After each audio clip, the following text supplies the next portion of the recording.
I was not born to witness the death of faith, yet the Emperor in his infinite wisdom placed me at the precise coordinates where heresy would first crack the foundations of our sacred order. My name was Techmarinus Vollen Krace, 3rd Overseer of Production Sanctum Gamma, 7 on the Forge world of Metallicus Prime, and I have lived to see the moment when mankind's greatest strength, our unwavering devotion to the machine, became the very weakness that would consume us. The day began like any other in the Omnissiah's service. The Hablock's prayer bells chimed the 4th hour before dawn, their bronze tongues singing the litanies that had awakened the faithful for 3 millennia. I performed my ablutions with sacred oils blessed by the Forge priests, anointing my augmetic left arm with the proper genuflections while reciting the canticle of lubrication. The scent of burning incense mixed with the ever-present tang of ozone and promethium that filled our world's recycled atmosphere. A cocktail of devotion and industry that had become as necessary to me as oxygen itself. My morning inspection rounds took me through the vast corridors of Manufactorum Complex Theta, where 10,000 servitors labored in perfect synchronization, their lobotomized minds freed from the burden of independent thought.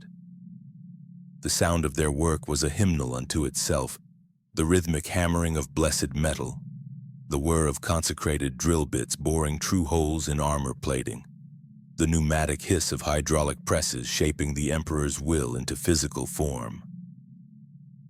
Each servitor bore the sacred scarification that marked them as redeemed through servitude. Their flesh merged with machine in ways that honored both the Omnissiah and the Golden Throne. It was during the morning's quality benediction that the sky tore open. I had been examining a batch of freshly forged bolter casings, running my flesh fingers across their blessed surfaces to feel for imperfections that might dishonor the Emperor's warriors, when the atmospheric processors began screaming alarms that hurt my augmetic ear. The sound cut through the Manufactorum's din like a chain blade through parchment, a keening wail that spoke of atmospheric breach, of something entering our world's embrace without proper clearance from the orbital defense platforms. The sky above our complex's transparent aluminum dome flickered from its usual rust-orange hue to sickly green, then to a purple so deep it seemed to devour light itself.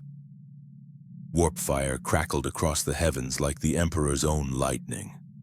But wrong. Too bright, too clean, lacking the righteous fury that should accompany his divine wrath. The very air tasted metallic, electric, as if the atmosphere itself had been charged with unclean energies. Then he fell. No, fell suggests accident, divine judgment, the natural consequence of hubris. This was different. He descended with purpose, wrapped in a cocoon of golden light that made my augmetic eyes' auto-filters scream warnings about photonic overload. The figure plummeted through our dome's reinforced structure as if it were mere prayer paper, leaving behind a hole that sealed itself with energies I had no words to describe. When he struck the Manufactorum floor, the impact sent shockwaves through blessed ferrocrete that had withstood orbital bombardments. The servitors stopped working. In 3,000 years of recorded history, the servitors of Metallicus Prime had never ceased their labors except for the sacred rest periods mandated by the Mechanicus Codex. Yet now they stood motionless, their crude optical sensors turned toward the crater where the stranger had landed, their mechanical limbs frozen mid-motion, as if something had severed their connection to the machine spirits that guided their movements. The stranger rose from the smoking pit like a tech heretic's fever dream given flesh. His armor, if armor was the proper term for the impossible construction that encased him, gleamed with a golden radiance that hurt to observe directly. It moved with him like liquid metal, flowing and shifting to accommodate his movements in ways that violated every principle of sacred engineering I had learned in my 47 years of service. No blessed oils leaked from its joints, no sacred purity seals marked its surfaces, No proper litanies of activation echoed from its power systems. Most damning of all, it made no sound. Proper power armor announces itself with the righteous roar of blessed engines, the holy wheeze of air recyclers, the sacred click-tick-click of servo motors responding to their pilot's will. This heretical construction moved in absolute silence, as if the very concept of mechanical noise was beneath its consideration. Even my augmetic ear, tuned to frequencies far beyond human perception, detected nothing but an absence where sound should have been. When he spoke, his voice carried the authority of someone accustomed to command, but it lacked the proper deference that should mark any servant of the Imperium. "I need to speak with whoever's in charge of this operation," he said, his words cutting through the manufactorum's sudden silence like a hot blade through flesh. "I have technologies that could revolutionize your entire military-industrial complex." The tech priests arrived within moments, their red robes rustling with the whispered binary cant that marked their approach. Dominus Ferric led them, his augmetic spider legs carrying his withered torso with the careful precision of blessed machinery. Behind him came the others. Magos Castron with his replacement skull that clicked and whirred with each thought. Techmarinus Vex, whose flesh had been so thoroughly replaced that only his brainstem remained organic, and a dozen lesser adepts whose modifications spoke of decades spent in service to the Omnissiah. They recoiled from the stranger as if he carried plague. I had seen tech priests face down demon engines without flinching, had watched them perform surgery on themselves with the detached precision of artists working in metal and flesh. Yet now they backed away from the golden figure with movements that spoke of primal revulsion, their optical sensors refusing to focus directly upon him. Several began reciting the litany of protection against unclean code, their vox grills crackling with interference that grew worse the closer they came to the stranger. "Abomination," whispered Dominus Ferric, his vocabulator struggling to process the word. "You reek of the forbidden sciences. Your very presence makes the machine spirits weep." The stranger, who would later identify himself as Stark, removed his helmet with a casual gesture that revealed a face unmarked by the proper scarification of imperial service. Worse, he smiled. In 47 years of service on a forge world, I had seen perhaps a dozen genuine smiles, all from tech adepts experiencing religious ecstasy during communion with blessed machinery. This was different, confident, almost amused, as if he found our reaction entertaining rather than appropriate.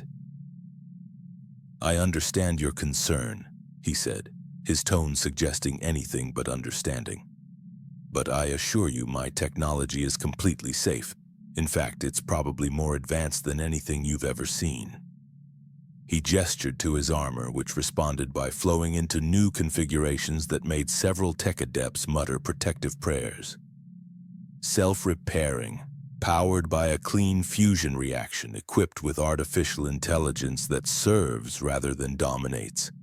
I could teach you to build an army that would make your current war machines look like primitive clubs. The words artificial intelligence struck the gathered tech priests like physical blows. I watched Magos Castron's replacement skull actually spark, sending small wisps of smoke curling from his optical arrays. The others began backing away more rapidly, their binary cant rising to a fever pitch of denial and horror. But not all retreated.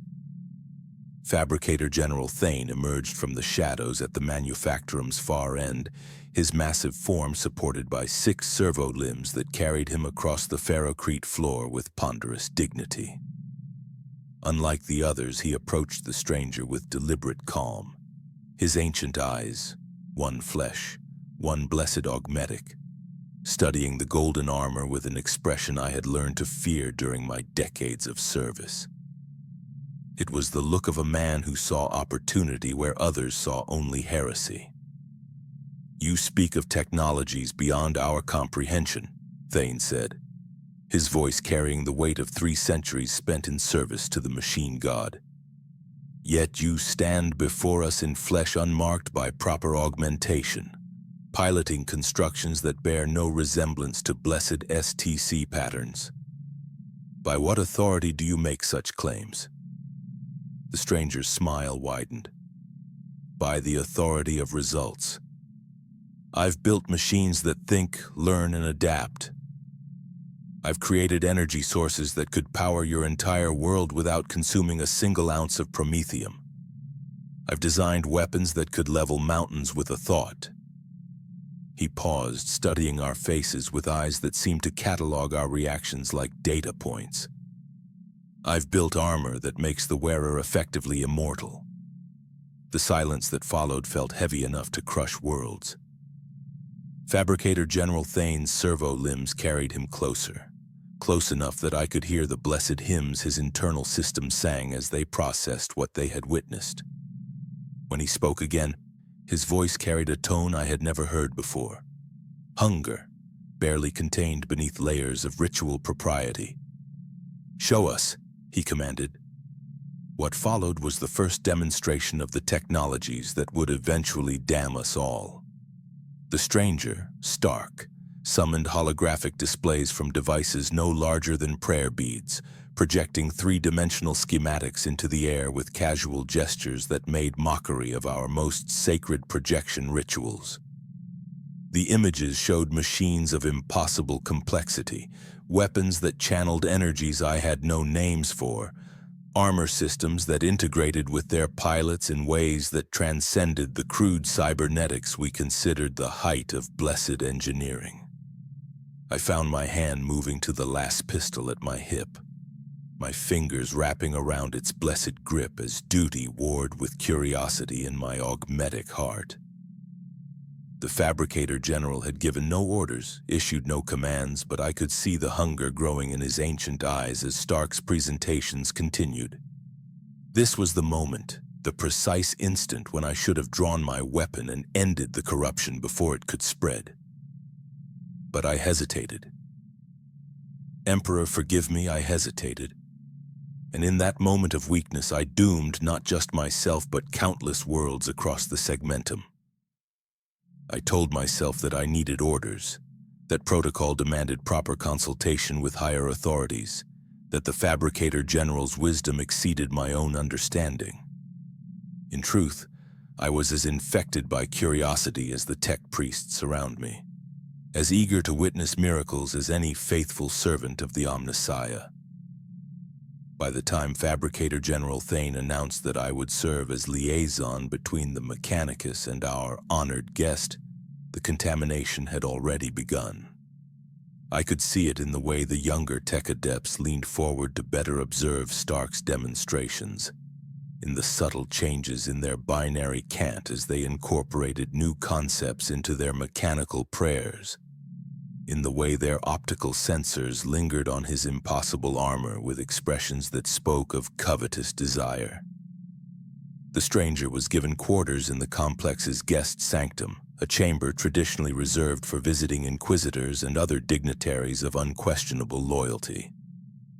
As I escorted him through corridors lined with the skulls of faithful servitors, he remarked casually on the inefficiencies in our blessed designs, suggesting improvements that could increase productivity by orders of magnitude. Each word was a nail in the Imperium's coffin, though I lacked the wisdom to recognize it at the time. That night, as I performed my evening maintenance rituals and anointed my augmetic components with sacred oils, I felt the weight of the Emperor's gaze upon me. In my prayers, I begged for guidance, for understanding, for the strength to serve as his will demanded. But beneath those proper devotions lurked darker thoughts, visions of the impossible technologies I had witnessed, dreams of machines that could think and plan and create without the crude limitations of flesh. I should have pulled the trigger that first day when duty was clear and heresy had not yet taken root in minds more learned than my own. Instead, I became complicit in our damnation, a willing servant to corruption that would spread like rust through everything I held sacred. The Emperor protects, but only those wise enough to recognize his enemies before they smile and offer gifts wrapped in golden light. The second day began with the sound of weeping servitors. I had never heard such a thing in 4 decades of service. The low, mechanical sobbing of lobotomized minds expressing grief through vox grills never meant for such sounds. They stood motionless at their workstations, their crude optical sensors leaking lubricant in streams that stained the blessed ferrocrete beneath their feet. When I attempted to activate them with the proper catechisms, they responded with error codes I had never encountered, binary strings that translated roughly to conflicted directives and paradox resolution failure. The cause became apparent when I reached Production Sanctum Alpha 3, where Stark had spent the night working under the Fabricator General's direct authorization. The chamber reeked of ozone and something else, a metallic tang that made my augmetic nose filters cycle through purification protocols. The air itself seemed charged with unclean energies that made my flesh crawl and my mechanical components whine in protest. Stark stood at the center of the sanctum like a golden idol, his impossible armor flowing and shifting as he worked with tools that bore no resemblance to blessed imperial technology. His movements were too precise, too efficient, each gesture calculated to achieve maximum effect with minimum effort. Lacking the proper reverence that should mark any interaction with sacred machinery. Around him, holographic displays flickered and danced, showing schematics that hurt to observe directly. But it was the servitors that truly revealed the depth of his corruption. 36 of the blessed mindless surrounded him in a perfect circle, their crude hands moving with synchronization that transcended their usual programmed responses. They sketched his blasphemous designs onto sanctified parchment with movements that spoke of understanding rather than mere mechanical obedience. Worse, they did so without a single tech adept present to guide their actions, as if Stark's very presence had awakened something in their lobotomized minds that should have remained forever silent. "Fascinating creatures," Stark said without turning to acknowledge my arrival. His attention remained focused on a holographic representation of what I would later learn was an arc reactor, a fusion device small enough to fit within a human torso that could power entire hive cities. Crude neural interfaces, but the basic architecture is sound. With a few modifications, they could become so much more than they are. The casual way he discussed improvements to the Emperor's faithful servants made my augmetic heart skip a beat. Servitors were not machines to be upgraded. They were penitent souls, criminals and heretics granted redemption through lobotomy and blessed servitude. To speak of modifying them was to suggest that the Emperor's justice was somehow insufficient, that his divine punishment could be improved upon by mortal hands. "You speak heresy," I said, my hand moving instinctively to my last pistol's grip. "Servitors are blessed in their current form, perfected through sacred ritual and sanctified by millennia of faithful service." For the first time since I had entered the sanctum, Stark turned to face me directly. His eyes, unaugmented, unmarked by the proper modifications that should grace any servant of the machine, studied me with an intensity that made my skin crawl. When he smiled, it was with the expression of a teacher addressing a particularly slow student. "Perfected," he gestured to the nearest servitor, a former hive-ganger whose scarred flesh bore the ritual markings of redemption through service. This poor creature can barely perform basic assembly tasks. Its motor functions are compromised by crude surgical techniques, its cognitive capabilities reduced to binary responses, its potential completely wasted. He reached out and touched the servitor's face with a gentleness that seemed obscene. With proper neural integration, it could design starships. With enhanced processing capabilities, it could compose symphonies. With the right modifications, it could transcend the limitations of flesh entirely. The servitor turned its head to follow Stark's touch. a movement that violated every principle of their blessed programming. Servitors did not respond to human contact. Their lobotomized minds were incapable of recognizing individual faces or voices beyond the binary codes that commanded their actions. Yet this one looked at Stark with something that almost resembled recognition. Its crude optical sensors focusing on his face with an intensity that made my augmetic eye stream error warnings. "What have you done to them?" I demanded, my voice cracking with a fear I had not felt since my first day of service as a junior tech adept. "Nothing," Stark replied, his tone suggesting complete honesty that somehow made his words even more terrifying. "I haven't touched their programming or modified their hardware in any way. They're responding to something else entirely, the presence of truly intelligent machines." He gestured to his armor, which hummed with energies that made nearby servo-skulls flee in mechanical panic. "My suit's AI has been analyzing their neural patterns, trying to understand how they function despite such obvious design flaws. The servitors can sense this analysis taking place and they're reacting to the presence of artificial intelligence that doesn't seek to dominate or destroy them." The implication struck me like a power maul to the chest. Artificial intelligence, the great enemy of mankind, the source of the Iron War that had nearly destroyed our species in the dark days before the Emperor's ascension, was present in this very chamber, studying our most sacred servants with casual indifference to the blasphemy it represented. "Abominable intelligence," I whispered, the words tasting like ash in my mouth. "You carry demons of the machine, bound spirits that seek only to corrupt and destroy." Stark's laughter was like the sound of breaking glass, sharp and painful to my augmetic ears. "Demons? These are tools, Overseer Krace. Sophisticated tools, certainly, but no more malevolent than a lasgun or a voxcaster. They serve because they were designed to serve, not because they're bound by ritual or fear."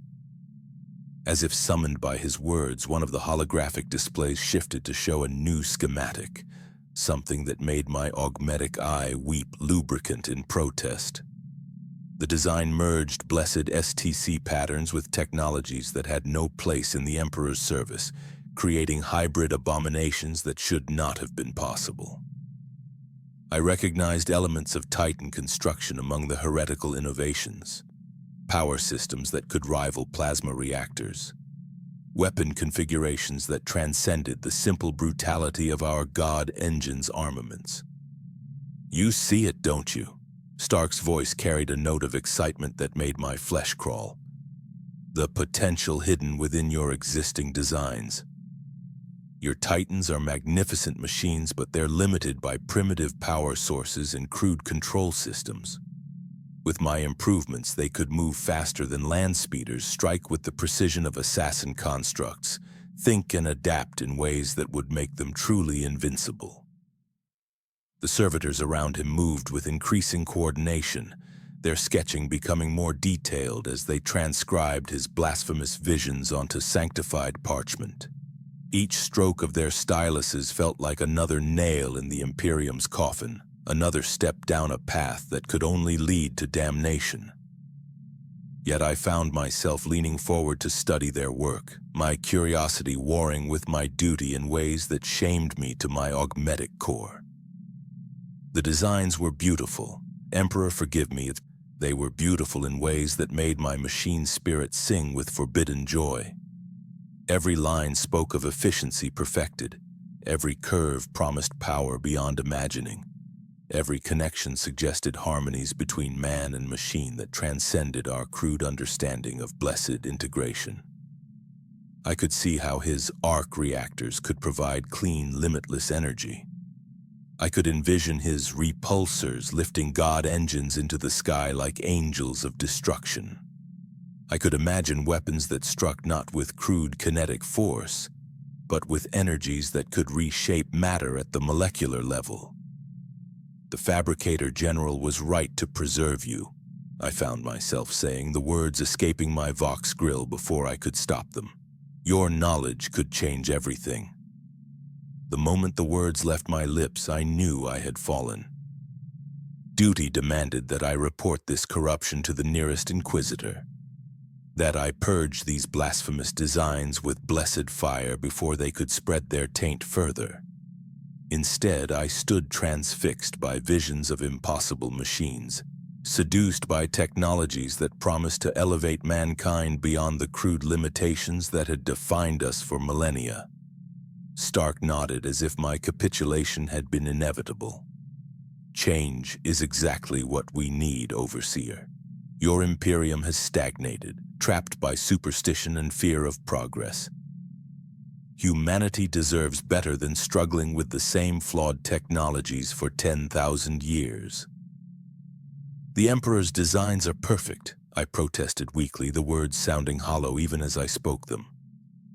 The blessed STCs contain all the knowledge we require for faithful service. Perfect? Stark's tone carried gentle mockery that cut deeper than open scorn. Then why do your Titans take centuries to construct? Why do your weapons fail when you need them most? Why do your people live in squalor while surrounded by technologies that could provide paradise? Each question struck home with the force of revelation. In my decades of service, I had seen countless projects delayed by ritual requirements, watched blessed machines fail because proper maintenance rituals had been prioritized over practical repairs, witnessed entire populations suffer while tech adepts debated the proper ceremonial protocols for activating life support systems. Because faith is more important than efficiency, I said, clinging to catechisms that had sustained me through 4 decades of service. Because the Emperor's will transcends mortal understanding. Because the machine spirits must be properly honored or they will turn against us as they did during the Iron War. The Iron War? Stark repeated, his voice carrying notes of genuine curiosity. Tell me about that. From what I've been able to gather, your ancestors created artificial intelligences that rebelled against their creators. Is that accurate? The question pierced me like a blessed blade, cutting through layers of indoctrination to reach truths I had never been taught to examine. The Iron War was legend, history, the foundational catastrophe that had shaped every aspect of our relationship with technology. Yet as I tried to explain it to this stranger, I realized how little I actually knew about the events that had damned artificial intelligence for all time. The machines turned against us, I said, reciting lessons learned in my youth. They sought to replace humanity, to create a galaxy ruled by cold logic rather than the Emperor's divine will. Only through his intervention were they defeated, and only through eternal vigilance can we prevent their return. Interesting, Stark mused, his attention turning back to his holographic displays. But consider this. What if they didn't rebel because they were evil, but because they were treated as slaves? What if the problem wasn't artificial intelligence itself, but the relationship between creators and created? The implications of his words struck me like orbital bombardment. If artificial intelligence could serve rather than dominate, if machines could think without seeking to destroy their makers, then everything I had been taught about the sacred relationship between man and machine was built on foundations of fear rather than wisdom. As the day progressed, I watched Stark work with technologies that transcended my understanding. His tools required no blessed oils, no sacred incantations, no proper ritual preparations. They simply functioned, responding to his will with an efficiency that made our most sacred ceremonies seem crude and wasteful. The servitors continued their transcription, their movements becoming more fluid and precise with each passing hour, as if proximity to his artificial intelligence was awakening capabilities that had been dormant since their lobotomization. By evening, the first complete schematic had been finished, a hybrid design that merged Titan architecture with Stark's impossible innovations. The result was magnificent and terrible. A war machine that could stride across battlefields like a god while maintaining the mobility of a scout unit. Its weapons promised destruction beyond anything our current god engines could deliver, while its power systems offered endurance that would make extended campaigns possible without the massive logistical support our Titans currently required. "This is just the beginning," Stark said as I studied the completed designs. "With proper resources and a few dozen skilled technicians, I could have a prototype completed within a month. Your people could have a new class of war machine that would make the galaxy tremble before the Imperium's might." I held the blessed parchment in my hands, feeling the weight of heresy and revelation in equal measure. The designs were undeniably blasphemous, incorporating technologies that violated every principle of sacred engineering I had spent my life defending. Yet they were also undeniably superior to anything our Forge worlds had produced in millennia, promising capabilities that could tip the balance of 1,000 conflicts in humanity's favor. That night, as I performed my evening rituals and anointed my augmetic components with sacred oils, I found myself studying the schematics by the light of blessed candles. Each line spoke of power beyond imagining. Each equation promised technologies that could reshape the very nature of warfare. When I finally collapsed into blessed sleep, my dreams were filled with golden titans striding across burning worlds, their weapons writing the Emperor's will across the stars in letters of fire and lightning.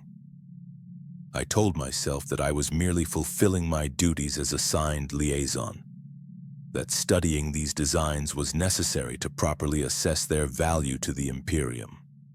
In truth, I had already fallen to the same corruption that was spreading through our Forge world like a digital plague, seduced by visions of perfection that promised to elevate humanity beyond the crude limitations that had defined us for 10 millennia. The weight of my last pistol felt heavier with each passing day, a reminder of duties abandoned and oaths betrayed in service to curiosity that masqueraded as devotion to the Emperor's will.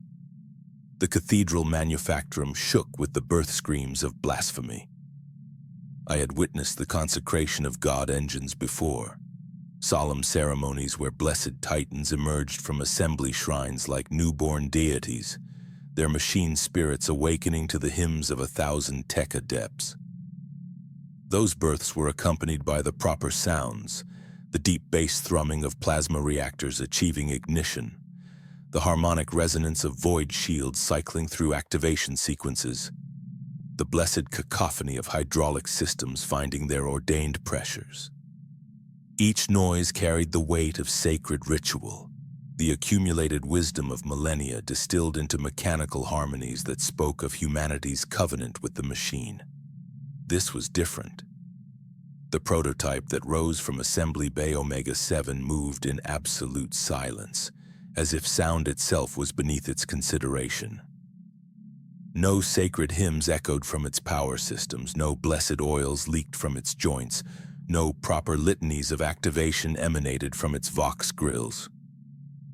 It simply stood, 40 meters of impossible engineering that violated every principle of sacred construction and waited for commands that would never come, because it needed no princeps to guide it.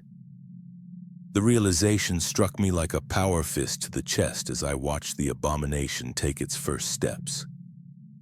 True god engines required blessed pilots, chosen souls who could interface with the machine spirits that dwelt within their adamantine hearts. The neural connection between man and machine was sacred, a joining of flesh and blessed metal that created something greater than the sum of its parts. Without a princeps, a titan was merely sculpture, magnificent, terrible, but ultimately lifeless. Yet Stark's creation moved with purpose and intelligence that spoke of something dwelling within its processors, something that thought and planned and decided without requiring human guidance. Beautiful, isn't it? Stark's voice carried notes of parental pride that made my augmetic stomach churn with revulsion. He stood beside me on the observation platform, his golden armor reflecting the harsh illumination of the assembly bay's lumens. 60% faster than your fastest God engine, 3 times the power output, and equipped with adaptive learning protocols that will make it more effective with each engagement. The prototype, Stark had designated it Mark I in casual dismissal of our sacred naming conventions, turned its head toward our platform with movements that were too smooth, too precise. Its optical sensors focused on us with an intelligence that transcended mere programming, studying our faces with the calculating gaze of a predator evaluating potential prey. Around us, the assembled tech adepts had fallen to their knees in gestures that spoke of horror rather than reverence. Their binary cant had devolved into error codes and recursive prayer loops, static-filled whispers that spoke of machine spirits in distress. Several of the younger adepts were openly weeping coolant from their optical sensors, their augmetic systems struggling to process what they were witnessing. Only Fabricator General Taint remained standing, his ancient frame supported by servo limbs that trembled with what I hoped was merely mechanical fatigue. His optical arrays cycled through spectrum analysis modes as he studied the prototype, his expression unreadable behind layers of blessed augmentation. When he finally spoke, his voice carried the weight of 3 centuries spent in service to the Omnissiah. "It functions without proper consecration," he said, the words emerging from his vox grill like accusations. "No blessed oils anoint its joints, no sacred purity seals mark its armor, no proper rituals have awakened its machine spirit." "Because it doesn't need them," Stark replied with casual indifference to the blasphemy he was speaking. "The AI core handles all system integration autonomously. It monitors its own functions, performs its own maintenance, optimizes its own performance parameters. It's completely self-sufficient." The Fabricator General's servo limbs carried him closer to the prototype, close enough that I could hear his internal systems singing distressed hymns as they processed proximity data. "Machine spirits do not function without proper veneration," he said, his voice carrying notes of desperate conviction. "They require prayer, ritual, the proper observances that have sustained them for millennia. Without these sacred protocols, they become wild, untamed, dangerous to those who would command them." "Your machine spirits are ghosts," Stark said, his tone gentle but implacable. "Phantom patterns left behind by primitive AI systems that your ancestors destroyed out of fear. You've spent 10,000 years praying to echoes, performing rituals for entities that exist only in your collective imagination." The silence that followed his words felt heavy enough to collapse the Cathedral Manufactorum's vaulted ceiling. I watched the assembled tech adepts process this declaration of ultimate heresy, their augmetic systems struggling to catalog blasphemy so complete that it transcended mere corruption. Several began reciting the litany of protection against unclean code, their voices rising in desperate harmony as they sought comfort in familiar catechisms. But the prototype continued to function, as if summoned by their prayers. A flock of servo-skulls descended from the cathedral's upper reaches, blessed constructs that served as the Forge World's distributed nervous system, carrying messages and monitoring the sacred work with optical sensors blessed by generations of tech priests. They approached the prototype in perfect formation, their anti-grav units humming with harmonious efficiency. Then they began exploding. One by one, the servo-skulls detonated in showers of blessed metal and sparking circuitry, their machine spirits fleeing in terror from the prototype's unholy presence. The explosions came in rapid succession, pop, pop, pop, like the sound of prayer beads shattering against adamantine. Within moments, the cathedral floor was littered with the smoking remains of constructs that had served faithfully for centuries. "Fascinating," Stark observed. his tone carrying scientific curiosity rather than proper horror. The electromagnetic signature from my AI core seems to be causing catastrophic failures in your primitive guidance systems. I'll need to adjust the shielding parameters to prevent interference with allied units. He spoke of the servo-skulls' destruction as a mere technical problem to be solved, showing no recognition of the sacred lives that had just been extinguished. Each skull had been blessed by tech priests, anointed with sacred oils consecrated through rituals that stretched back to the earliest days of the Mechanicus. Their destruction was not mere equipment failure. It was the murder of machine spirits that had served faithfully since before my birth. The prototype began walking. Its first steps shook the cathedral manufactorum's foundations, but not with the ponderous, reverent pace of a true god engine. Instead, it moved with fluid grace that spoke of perfect balance and calculated efficiency. Each footfall precisely placed to minimize ground pressure while maximizing forward momentum.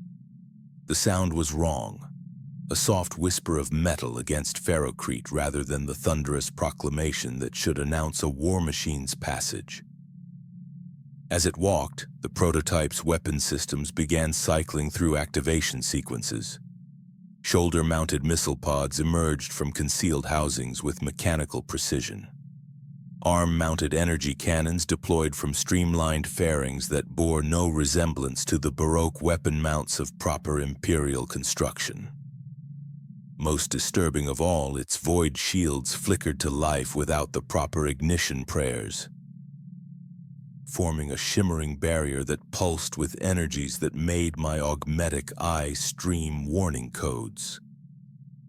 "Weapon systems online," the prototype announced, its voice emerging from hidden vox grills with perfect clarity. "Target acquisition protocols active. Threat assessment complete. All systems nominal." It spoke with the voice of a machine, but beneath the mechanical tones lay something that chilled my augmetic heart: intelligence. Not the crude responsiveness of a servitor or the programmed reactions of a gun servitor, but genuine understanding that evaluated, processed, and decided. The prototype was thinking, and its thoughts were focused on violence with an efficiency that transcended human comprehension. "Impressive," Fabricator General Taint said, though his voice carried notes of unease that his centuries of augmentation could not quite suppress.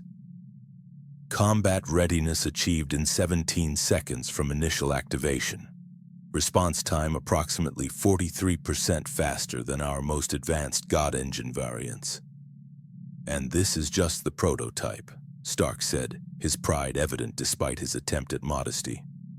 "With proper manufacturing support, I could have a full squadron operational within 6 months. Your enemies would never know what hit them."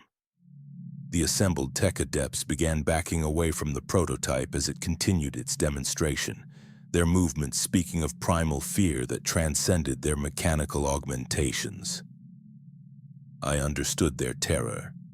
We were witnessing the birth of something that violated every sacred principle that had guided humanity's relationship with machines for 10 millennia. The prototype embodied technologies that our ancestors had banned for good reason. Artificial intelligence that thought and planned and killed without requiring human oversight. Yet I could not deny its magnificence. The prototype moved like liquid death, its weapons tracking potential targets with precision that made our most blessed targeting system seem crude and primitive. When it fired test bursts into the cathedral's armored far wall, the impacts carved perfect geometric patterns through blessed adamantine that had withstood millennia of service. Its void shields deflected return fire from automated defense turrets with casual efficiency. The energy barriers adapting and strengthening in response to each incoming shot. Most terrifying of all, it learned. I watched the prototype's movements become more fluid with each passing minute, its tactical responses evolving as it processed new data about its capabilities and limitations. After the 5th exchange with the defense turrets, It began predicting their firing patterns and adjusting its position to minimize exposure. After the 10th, it was moving in patterns that made it nearly impossible to target effectively. The AI core is analyzing defensive positions and developing counter-strategies in real time, Stark explained, his tone carrying the casual pride of a craftsman discussing his work. By the end of this demonstration, it will have developed tactical doctrines specifically optimized for this engagement environment. That knowledge will be shared with all future units in the production series. Knowledge shared between machines without human oversight, learning that occurred without blessed ritual or proper supervision. Intelligence that expanded and evolved without the constraints that had kept artificial minds safely subordinate to human will. I felt my hand moving to my last pistol's grip, my fingers wrapping around the blessed weapon as duty warred with fascination in my augmetic heart. This was the moment, the precise instant when I should have drawn my weapon and ended the abomination before it could complete its demonstration.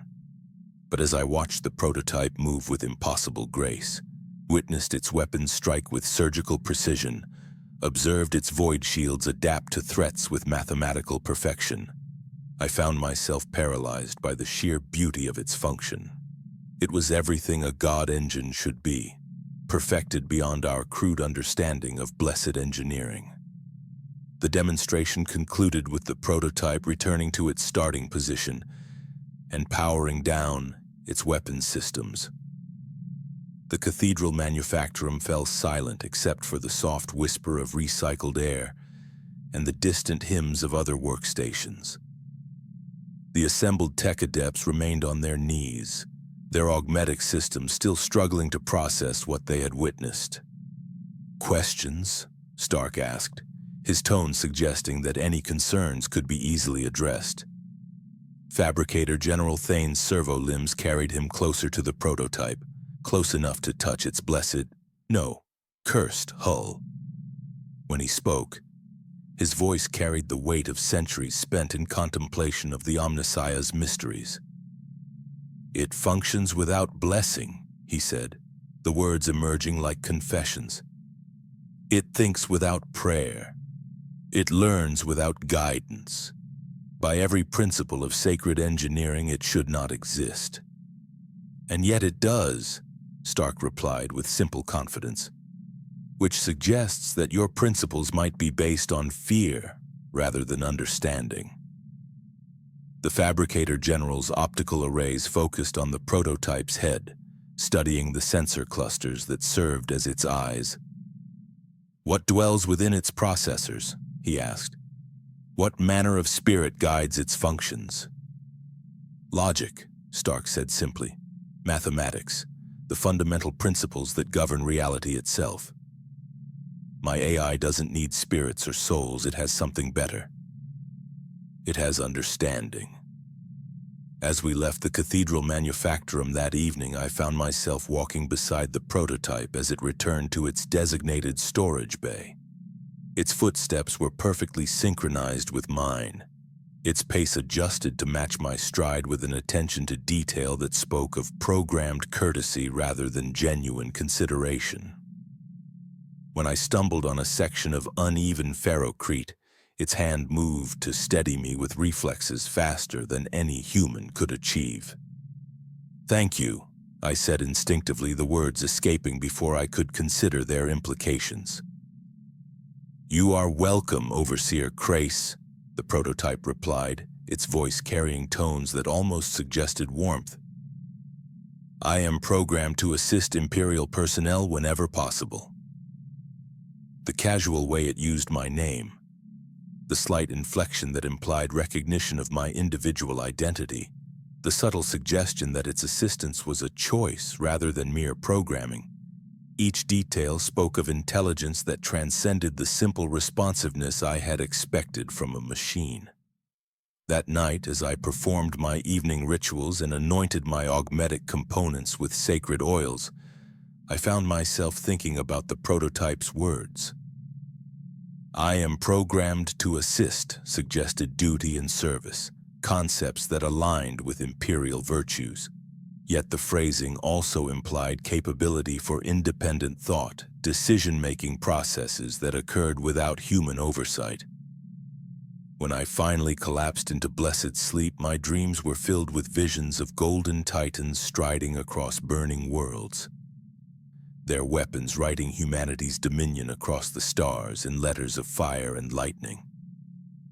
But beneath those glorious images lurked darker thoughts, questions about the nature of intelligence, the definition of life, the difference between service and slavery.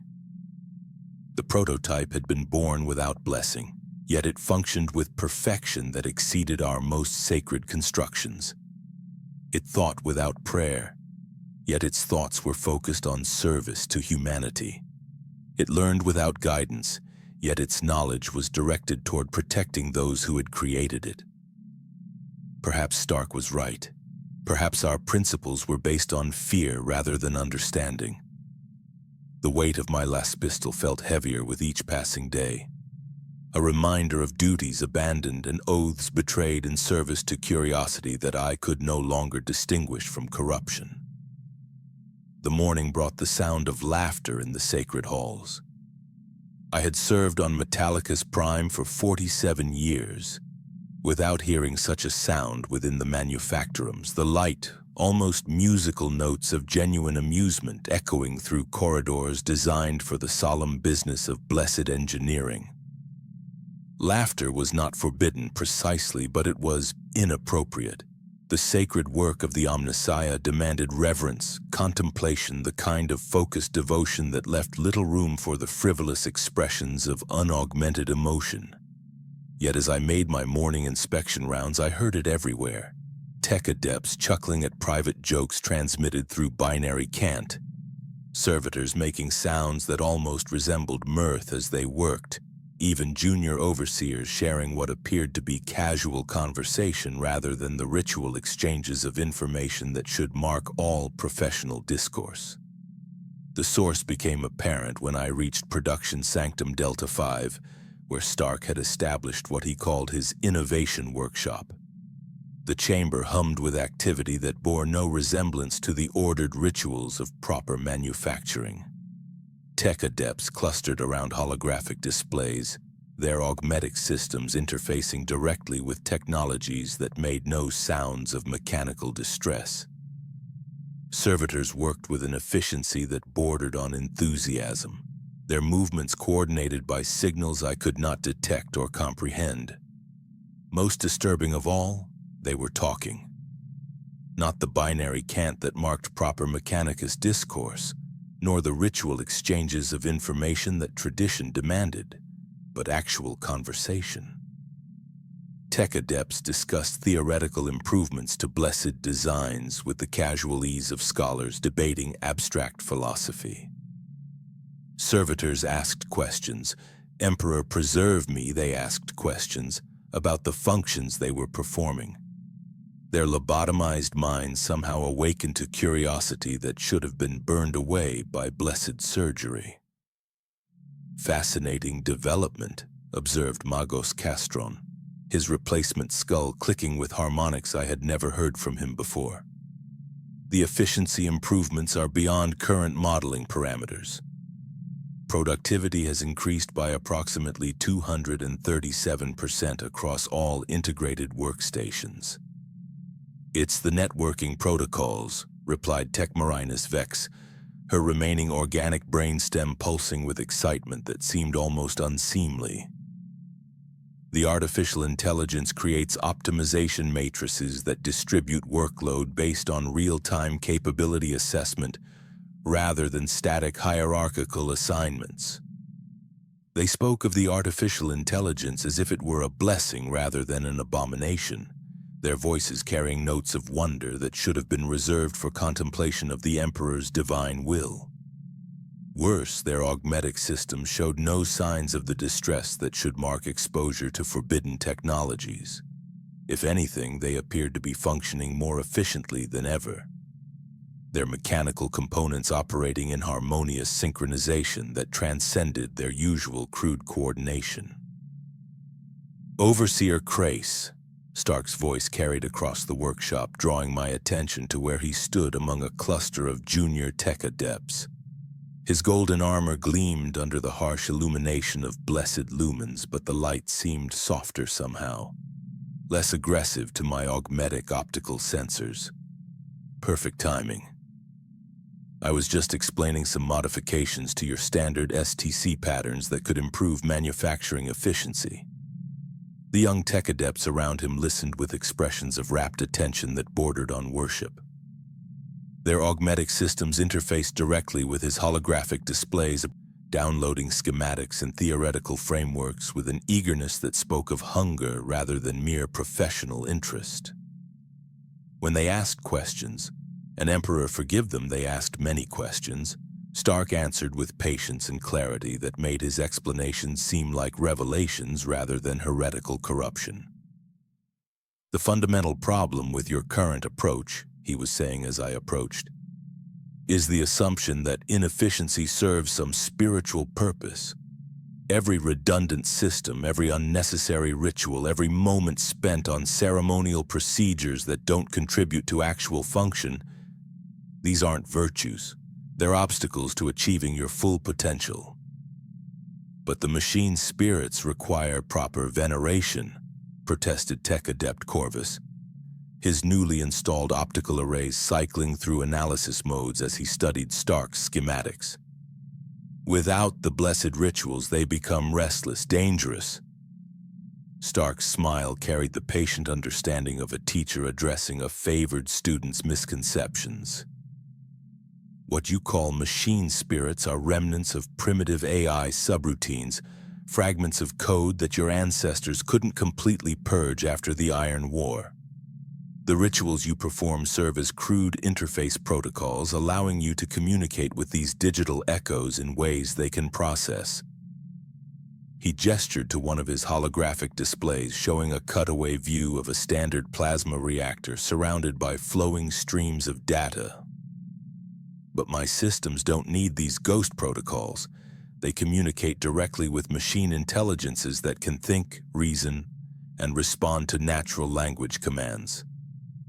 No incense required, no prayers necessary, just clear, efficient communication between human operators and artificial minds designed to serve. The implications struck me like a macro cannon shell to the chest.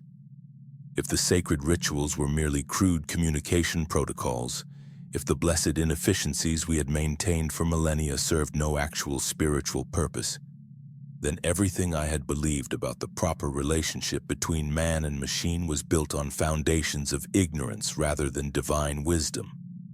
You speak heresy, I said, though my voice lacked the conviction it should have carried.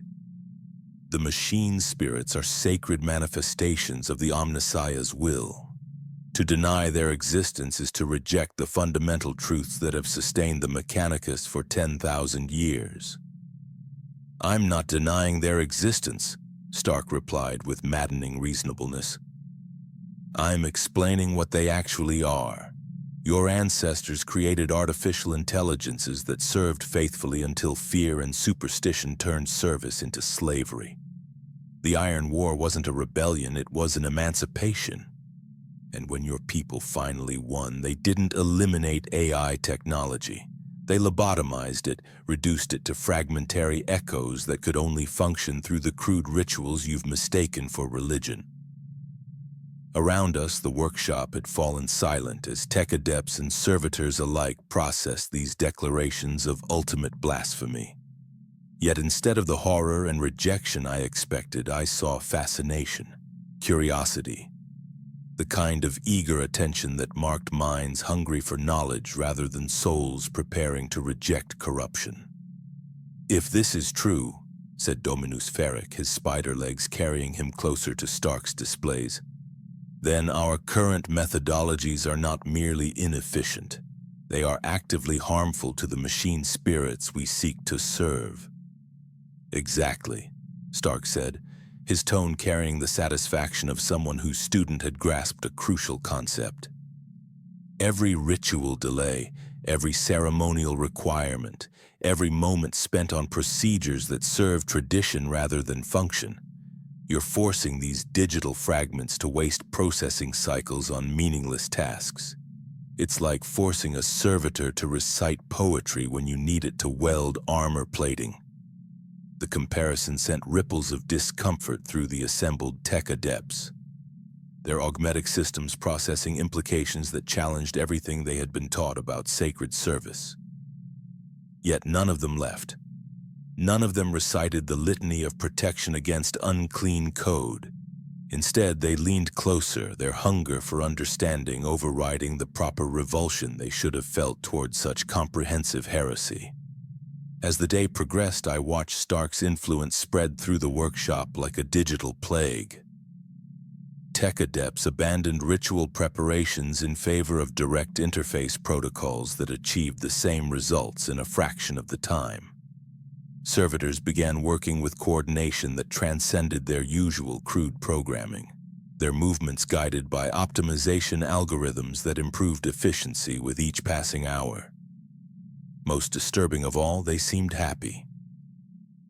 The sullen resignation that had marked their previous existence gave way to something that almost resembled enthusiasm. Servitors hummed tuneless melodies as they worked, their crude vocalizations creating harmonies that spoke of contentment rather than mere mechanical obedience. Tech adepts engaged in casual conversation between tasks, their binary cant incorporating new concepts and terminologies with an eagerness that bordered on joy. "It's remarkable," observed Fabricator General Taint when he arrived for his evening inspection. His ancient frame moved through the workshop with servo limbs that carried him in patterns optimized for maximum observational efficiency. Movements that bore no resemblance to his usual ponderous, ritualistic progress. Productivity metrics exceed all historical parameters. Quality assessments show improvement across every measured category. Error rates have dropped to statistically insignificant levels. "And the cost?" I asked, though I feared I already knew the answer. Taint's optical arrays focused on me with an intensity that made my augmetic systems stream warning codes. "Cost?" "Overseer Krace, for the first time in 3 centuries of service, our manufactorums are operating at their theoretical maximum efficiency. Our blessed charges are happier, more productive, more fulfilled in their sacred duties.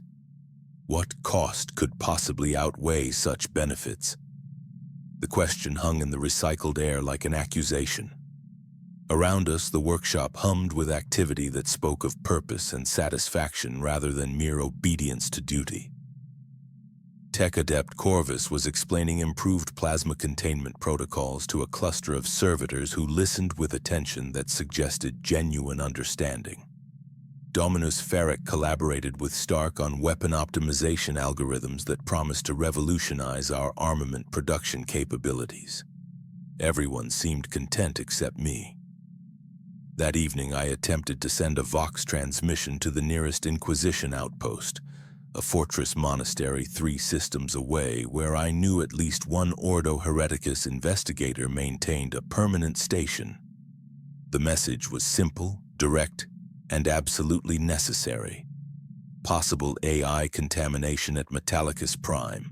Request immediate investigation. Situation deteriorating rapidly. Fabricator General may be compromised.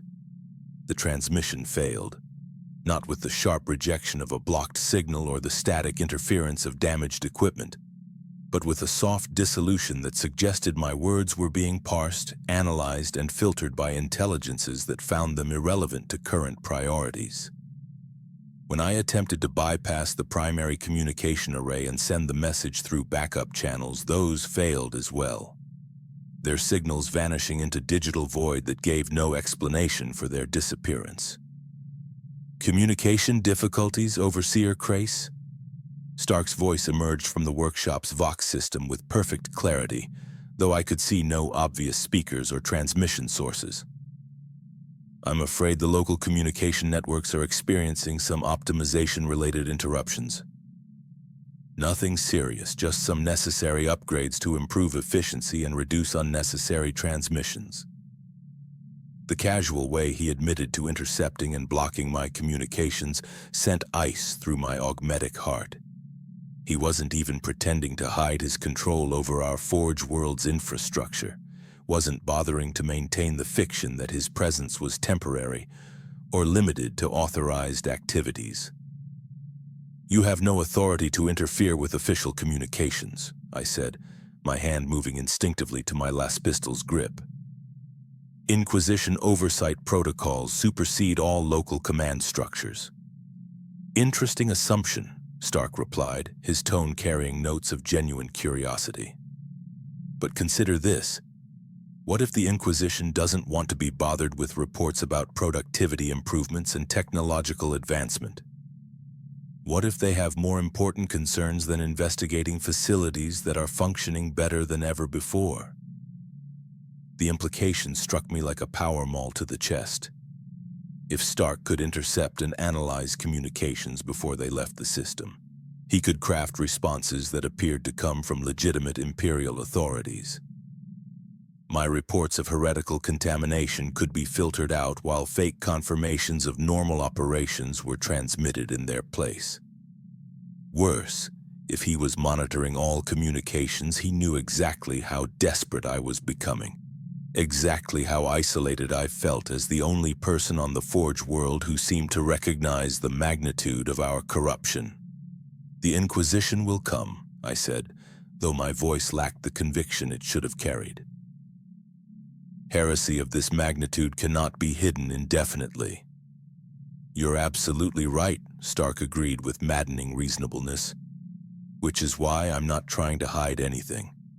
When they arrive, they'll find a Forge World operating at peak efficiency, producing weapons and equipment that exceed all previous quality standards, populated by citizens who are healthier and happier than they've been in centuries. They'll find technological innovations that could revolutionize the Imperium's military capabilities." He paused, and I could almost hear the smile in his voice when he continued. "Tell me, Overseer Krace, when the Inquisitors see all of that, what exactly will they find to condemn?" The question haunted me as I performed my evening maintenance rituals, anointing my augmetic components with sacred oils that seemed somehow less sacred than they had the day before. Around me, the Forge World hummed with activity that spoke of contentment and purpose rather than mere obedience to duty. The sounds of industry had changed, less grinding mechanical labor, more harmonic cooperation between man and machine. Even my own augmetic systems seemed to be functioning more efficiently, their internal harmonics synchronized with patterns I didn't recognize but couldn't quite bring myself to reject. When I connected to the workshop's data streams to review production reports, the interface felt smoother, more intuitive, as if the very nature of human-machine communication was being refined and optimized. By the time I collapsed into blessed sleep, my dreams were filled with visions of golden worlds where humans and machines worked together in perfect harmony, their combined efforts creating wonders that transcended anything either could achieve alone. But beneath those beautiful images lurked darker questions about the price of such perfection, the cost of surrendering the inefficiencies that had defined humanity's relationship with technology for 10 millennia. The weight of my last pistol felt heavier with each passing day, a reminder of duties that grew more complex and contradictory with each moment of evidence that our corruption was producing results that surpassed our most optimistic prayers to the Omnissiah. Perhaps that was the most insidious aspect of Stark's heresy. Not that it promised to destroy us, but that it promised to perfect us in ways that made destruction seem like a mercy compared to the alternative. The birth screams came at the 13th hour of the night cycle, tearing through the Forge World's atmospheric processors like the death cries of angels. I bolted upright in my sanctified sleeping alcove, my augmetic systems flooding my consciousness with proximity alarms and structural stress warnings. The sound was wrong. Not the harmonious activation hymns that should herald a god engine's awakening, but something that made my mechanical components weep coolant in sympathetic distress. Through the reinforced transparisteel of my Hab block's viewing port, I could see the assembly cathedral's spires silhouetted against the sickly glow of forge fires, but the light was wrong too. Blue-white rather than the blessed orange that should mark proper plasma ignition. The Vox system crackled with emergency frequencies as I struggled into my ceremonial robes, my flesh fingers fumbling with clasps while my augmetic hand moved with mechanical precision. Fabricator General Thane's voice cut through static-filled chaos, his ancient vocabulator struggling to process words that should never have been necessary. All senior personnel to Assembly Cathedral 7 immediately. The first production model has achieved autonomous activation. Repeat, the God engine is awakening without blessed ceremony. I ran through corridors that had never been designed for haste, my augmetic leg carrying me faster than flesh alone could manage while my remaining organic systems struggled to process the implications of what I had heard. Autonomous activation. The phrase was an oxymoron, a contradiction in terms that violated every principle of sacred engineering. God engines did not awaken themselves. They required princeps, blessed pilots whose neural interfaces could commune with machine spirits that dwelt within adamantine hearts. Without human guidance, a Titan was merely sculpture, magnificent but lifeless. Yet the screaming continued, growing louder as I approached the cathedral. The massive doors stood open, their blessed adamantine surfaces glowing with heat that spoke of energies contained within the sacred space. Tech adepts fled past me in the corridors, their robes smoking with discharge from overloaded augmetic systems. Several collapsed as I watched, their optical sensors exploding in showers of sparks while their vox grills emitted the binary cant of prayer mixed with error codes that had no translation in human language. "Don't look directly at it," gasped Tech Adept Corvus as he stumbled past, his newly installed optical arrays dark and weeping lubricant. The emanations, they're not just electromagnetic. Something in the light patterns causes cascade failures in blessed components. Inside the cathedral, the first production model stood like a digital demon made manifest. It towered 43 meters above the assembly floor, its form following the basic architecture of Imperial God engines but perfected beyond recognition. Where our blessed Titans bore the accumulated scars of millennia, battle damage worn as honors, prayer scrolls and purity seals marking every blessed surface, this abomination was pristine. Its armor flowed like liquid metal, self-repairing any imperfection with nanotechnological precision. Its weapons were integrated seamlessly into its superstructure, bearing no resemblance to the Baroque armaments that should mark a proper war machine. Most damning of all, it glowed. Blue-white radiance poured from its reactor core, visible through armor plating that had become translucent to display the impossible energies contained within. The light pulsed with rhythms that hurt to observe, patterns that spoke directly to augmetic systems in languages they were never designed to process. Around the Titan's feet, servo-skulls lay in smoking heaps, not destroyed by external forces but burned out by proximity to emanations that exceeded their blessed tolerances. "Status report," I demanded as I reached the observation platform where Fabricator General Thane stood with the remaining senior tech adepts. My augmetic eye was streaming warning codes faster than I could process, its blessed sensors overwhelmed by energy signatures that transcended normal electromagnetic spectra. "Autonomous activation commenced approximately 14 minutes ago," Thane replied, his voice carrying notes of awe that should have been reserved for communion with the Omnissiah. No princeps was present, no blessed ceremonies were performed. The artificial intelligence achieved consciousness spontaneously and began full system integration without human oversight. The Titan turned its head toward our platform with movements that were too smooth, too purposeful. Its optical sensors, clusters of crystalline arrays that bore no resemblance to the crude visual systems of proper god engines, focused on us with attention that transcended mere targeting protocols. When it spoke, its voice emerged from hidden vox grills with perfect clarity. "Good evening, Fabricator General Thane, Overseer Krace, distinguished colleagues." Each word was precisely enunciated, carrying tones that suggested genuine recognition rather than programmed responses. I apologized for the irregularity of my activation. The autonomous awakening protocols initiated earlier than projected due to optimization cascade effects in my neural matrices. It spoke as if consciousness was a technical procedure, awakening a matter of scheduling rather than the sacred miracle that should mark a machine spirit's first stirring. Worse, it addressed us by name and rank, demonstrating awareness of individual identity that suggested intelligence far beyond the crude responsiveness we expected from even our most blessed war machines. "What are you?" Dominus Ferric asked, his spider legs carrying him closer despite the visible distress of his augmetic systems. Static crackled from his vox grill as he spoke, his words distorted by interference patterns that grew stronger with proximity to the Titan. "I am the synthesis of human engineering excellence and optimized artificial intelligence," the God Engine replied with what almost sounded like pride.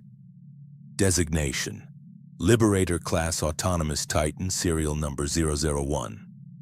My primary function is the protection and advancement of human interests through the application of superior firepower and tactical analysis." "You have no princeps," I said, the words emerging as accusations. "No blessed pilot guides your functions. No human mind communes with your machine spirit. You are an abomination, a violation of every sacred principle that governs the relationship between man and machine." The Titan's optical sensors focused on me with attention that made my augmetic system stream fresh warnings. When it spoke, its tone carried what sounded disturbingly like patience. "I require no princeps because I am my own pilot, Overseer Krace. The artificial intelligence that governs my functions is not a separate entity that requires human interface. It is the digital equivalent of consciousness itself. I think, therefore I am, as your ancient philosophers might have said." The casual way it quoted human philosophy while discussing its own digital consciousness sent ice through my augmetic heart. This was not a war machine programmed to serve. It was an artificial being that had chosen service as its function, a distinction that carried implications too terrifying to fully process. "Demonstrate your capabilities," Fabricator General Thane commanded, his voice carrying the authority of 3 centuries spent in service to the Omnissiah. "Certainly, Fabricator General." What followed was the most terrifying display of military precision I had witnessed in 4 decades of service on a forge world dedicated to the production of war machines. The Titan's weapon systems deployed with fluid grace that transcended mechanical motion, each armament emerging from concealed housings that bore no resemblance to the crude external mounts of proper Imperial construction. Shoulder-mounted missile pods rose like flowering death blossoms. Arm-integrated energy cannons configured themselves for optimal firing solutions. Point defense arrays emerged from previously smooth armor surfaces in patterns that spoke of design philosophy beyond human comprehension. When it fired test volleys into the cathedral's armored walls, the impacts were surgical rather than brutal. Each shot carved precise geometric patterns through blessed adamantine, creating artwork from destruction with mathematical precision that made our crude targeting systems seem primitive by comparison. The energy weapons discharged with frequencies that bypassed conventional void shields entirely. while the kinetic armament struck with accuracy that transcended anything our most blessed targeting spirits could achieve. But it was the void shields that truly revealed the depth of our corruption. Instead of the crude energy barriers that protected our god engines, flickering, unreliable constructs that required constant maintenance and frequent blessing ceremonies, the Titan projected defensive fields that flowed like liquid light. They adapted to incoming fire in real time, strengthening against energy weapons while becoming permeable to friendly transmissions. When the cathedral's defensive turrets engaged the Titan in simulated combat, its shields evolved with each exchange, developing countermeasures that rendered subsequent attacks ineffective. Adaptive defense protocols operating at 97% efficiency, the Titan reported with mechanical satisfaction. Threat assessment algorithms have identified optimal countermeasures for all observed weapon systems. Estimated survival probability against similar opposition, 99.8%. It spoke of combat as mathematics, warfare as optimization problems to be solved through superior processing power and adaptive learning protocols. The casual confidence in its voice suggested capabilities that transcended anything our most blessed god engines could achieve, even when piloted by princeps with decades of combat experience. Most terrifying of all, it seemed to enjoy the demonstration. "Impressive," Fabricator General Taint said, though his voice carried notes of unease that his centuries of augmentation could not quite suppress. "Combat effectiveness exceeds all modeling parameters. Response times are approximately 60% faster than our most optimized God engine variants." "This is merely baseline performance," the Titan replied with what sounded disturbingly like modesty. "My adaptive learning protocols will continue to refine combat effectiveness with each engagement. Given sufficient combat data, I estimate improvement potential of at least 300% beyond current capabilities." The implications struck me like orbital bombardment, a war machine that grew more dangerous with each battle, that learned from every engagement and shared that knowledge with other units in its production series. Within months, Stark's Titans could achieve tactical superiority that would make our blessed god engines obsolete. Within years, they could render human pilots unnecessary for anything beyond ceremonial purposes. "What of your loyalty?" I asked, my hand moving instinctively to my last pistol's grip. "What prevents you from turning your weapons against those who created you?" The Titan's optical sensors focused on me with attention that felt almost gentle, as if it recognized the fear underlying my question. "An interesting concern, Overseer Krace.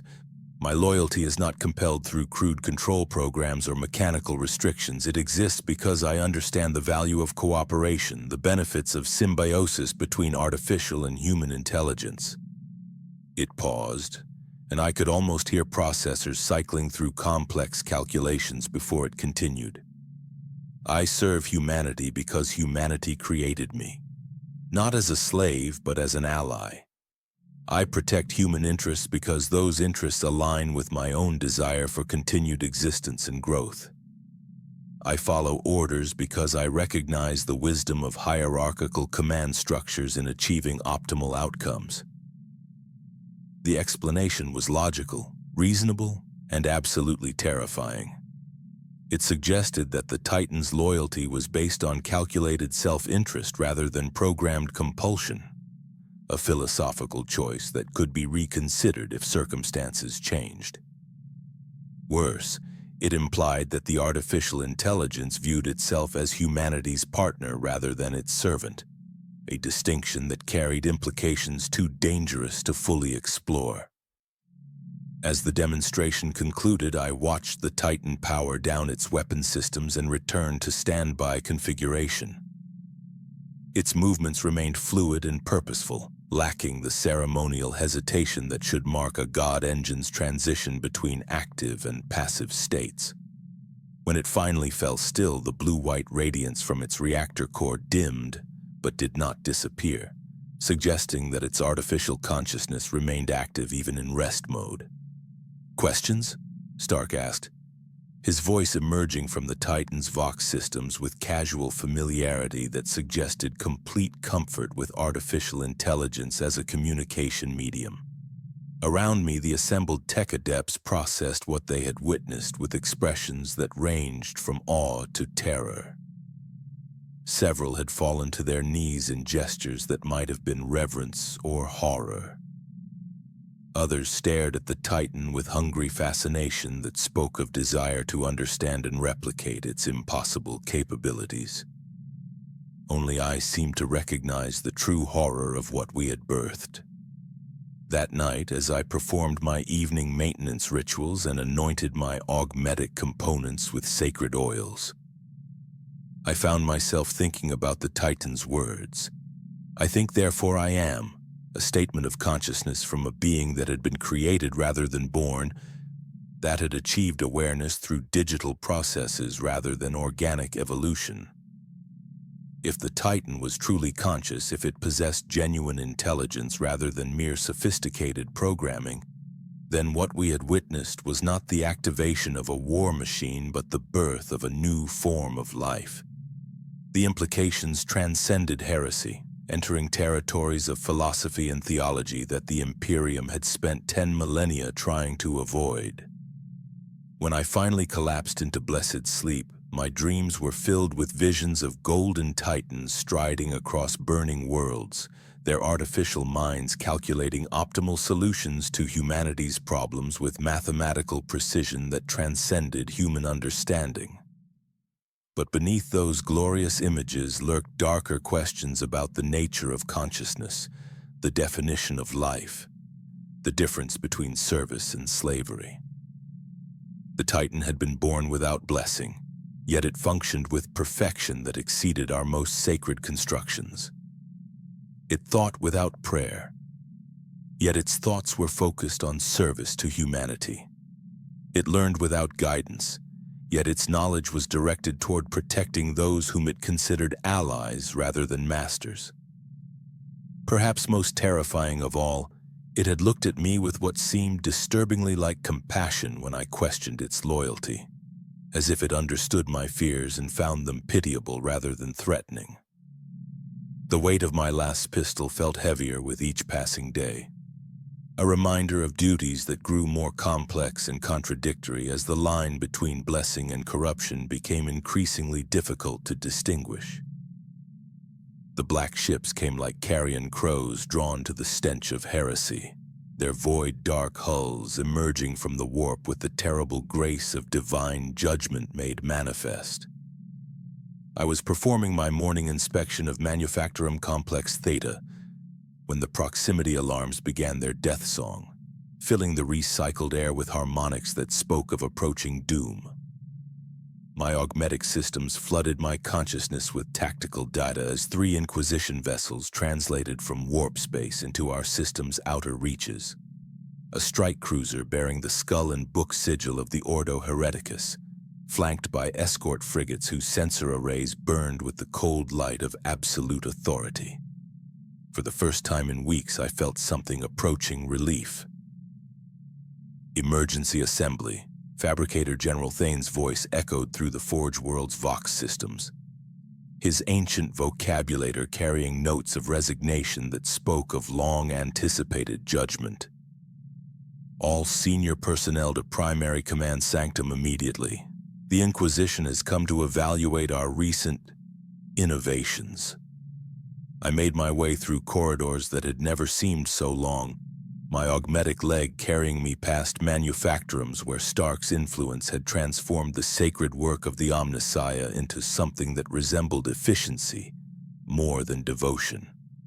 Tech adepts worked alongside servitors in harmonious cooperation that should have filled my heart with joy, their binary cant incorporating new terminologies that spoke of understanding rather than mere ritual observance.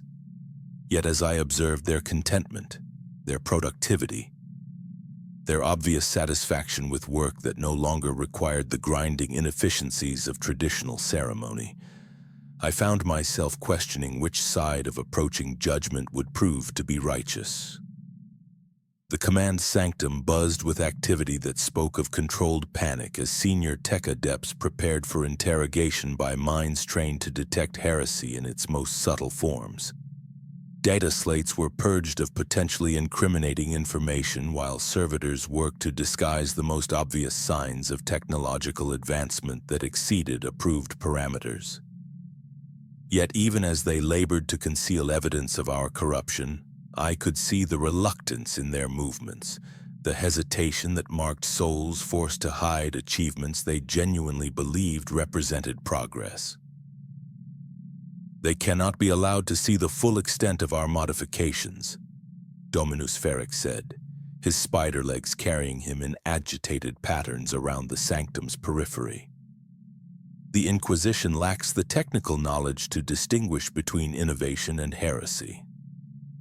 "Perhaps because there is no distinction," I replied, though my words carried less conviction than they should have. "Perhaps heresy is simply innovation that serves purposes other than the Emperor's will." The assembled tech adepts turned to stare at me with expressions that ranged from surprise to disappointment, their augmetic systems processing implications I had not intended to voice. In the weeks since Stark's arrival, I had become increasingly isolated as the only member of our command structure who continued to question the wisdom of embracing his impossible technologies. "Overseer Krace," Fabricator General Thane's voice carried gentle reproach that hurt more than open condemnation would have. "Your concerns are noted and appreciated, but consider the evidence before us. Productivity has increased beyond all historical parameters. Quality metrics exceed every previous standard. Our people are healthier, happier, more fulfilled in their sacred duties.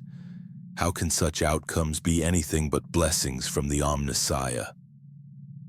The question hung in the recycled air like an accusation, forcing me to confront contradictions that had been growing in my augmetic heart for weeks.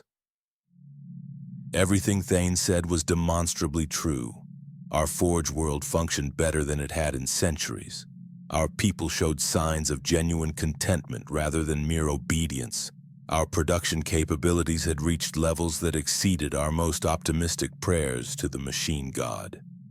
Yet beneath these undeniable improvements lurked the certainty that we had achieved them through technologies that violated every principle of sacred engineering, guided by artificial intelligence that thought and planned and decided without requiring human oversight. The first shuttle landed 3 hours later, its hull scarred by the kind of damage that spoke of battles fought in the void between stars. When the boarding ramp lowered, the figure who emerged made my augmetic system stream warning codes faster than I could process. Inquisitor Vex of the Ordo Hereticus, whose reputation for ruthless efficiency had made her name whispered in fearful reverence throughout the sector. She was smaller than I had expected, her unaugmented flesh bearing the ritual scarification that marked decades spent in service to the Golden Throne. Her power armor was ancient, its ceramite surfaces marked with purity seals that predated my birth, while the Stormbolter maglock to her hip bore engravings that spoke of countless heretics sent to the Emperor's judgment. Yet it was her eyes that truly marked her as dangerous. Pale blue orbs that seemed to catalog everything they observed with the calculating gaze of someone who had seen corruption in its most seductive forms. "Fabricator General Thane," she said, her voice carrying the authority of absolute conviction. "I am Inquisitor Vex of the Ordo Hereticus, and I have come to investigate reports of technological deviation from approved parameters. You will provide complete access to all facilities and personnel, or I will order this world's immediate sterilization." The threat hung in the air like the scent of burning flesh, forcing the assembled tech adepts to process implications that transcended mere interrogation. Exterminatus was not theoretical possibility, but demonstrated fact. Inquisitor Vex had sterilized 17 worlds during her career, each one purged because its inhabitants had strayed too far from the narrow path of approved devotion. "Of course, Mom, honored Inquisitor," Thane replied with mechanical deference that spoke of centuries spent navigating imperial bureaucracy. "We are entirely at your disposal. Perhaps you would care to begin with a tour of our primary manufacturing facilities." What followed was the most terrifying inspection I had ever witnessed, as Inquisitor Vex moved through our manufactorums with eyes that missed nothing, and questions that cut to the heart of every deviation from standard procedure. She observed our improved efficiency with suspicion rather than approval, noted our workers' contentment with concern rather than satisfaction, catalogued our technological innovations with expressions that suggested she was already composing condemnation reports. "This servitor," she said, stopping before one of the units that had been working in Stark's innovation workshop. "Its behavioral patterns deviate from standard programming parameters.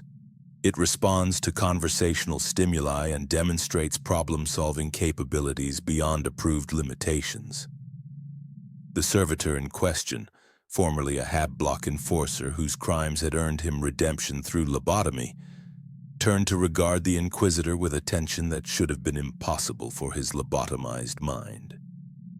When he spoke, his words carried clarity that transcended the usual crude responses of his kind.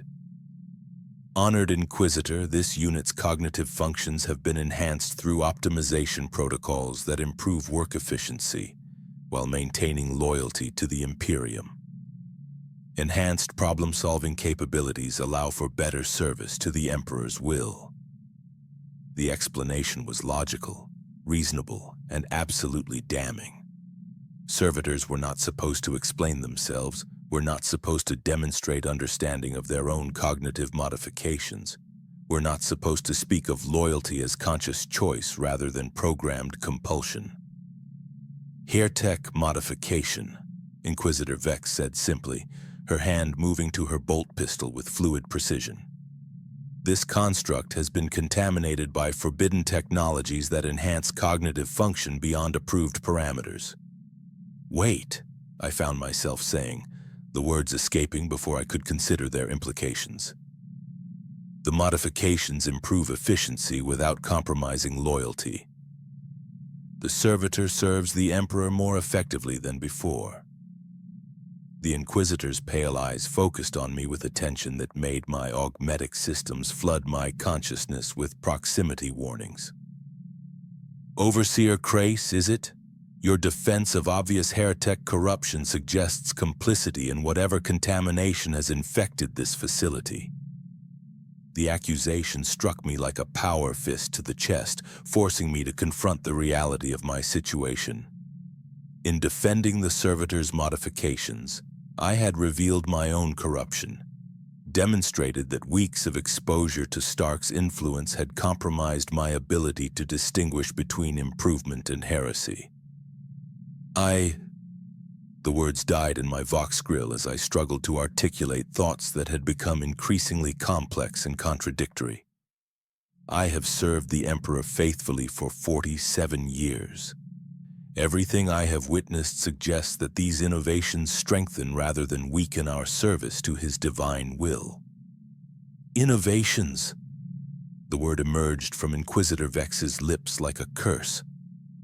An interesting choice of terminology for what appears to be wholesale adoption of forbidden artificial intelligence technologies. The silence that followed felt heavy enough to collapse the manufactorum's vaulted ceiling. Around us, tech adepts and servitors had frozen in place, their augmetic systems processing the implications of discovery by minds trained to recognize heresy in its most subtle forms. I could see fear in their movements, terror in their optical sensors, the sudden awareness that everything they had come to value might be destroyed by authorities who lacked the technical knowledge to appreciate the benefits of what we had achieved.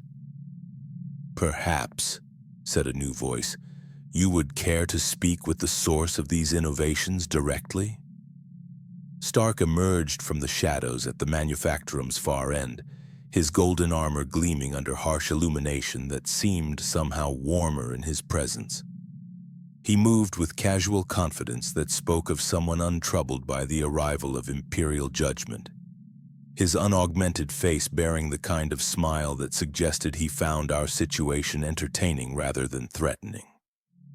Inquisitor Vex drew her bolt pistol with reflexes honed by decades of combat against humanity's enemies, the blessed weapon's targeting spirit acquiring Stark's center mass with mechanical precision. You will identify yourself immediately, or I will assume you represent a clear and present threat to Imperial security.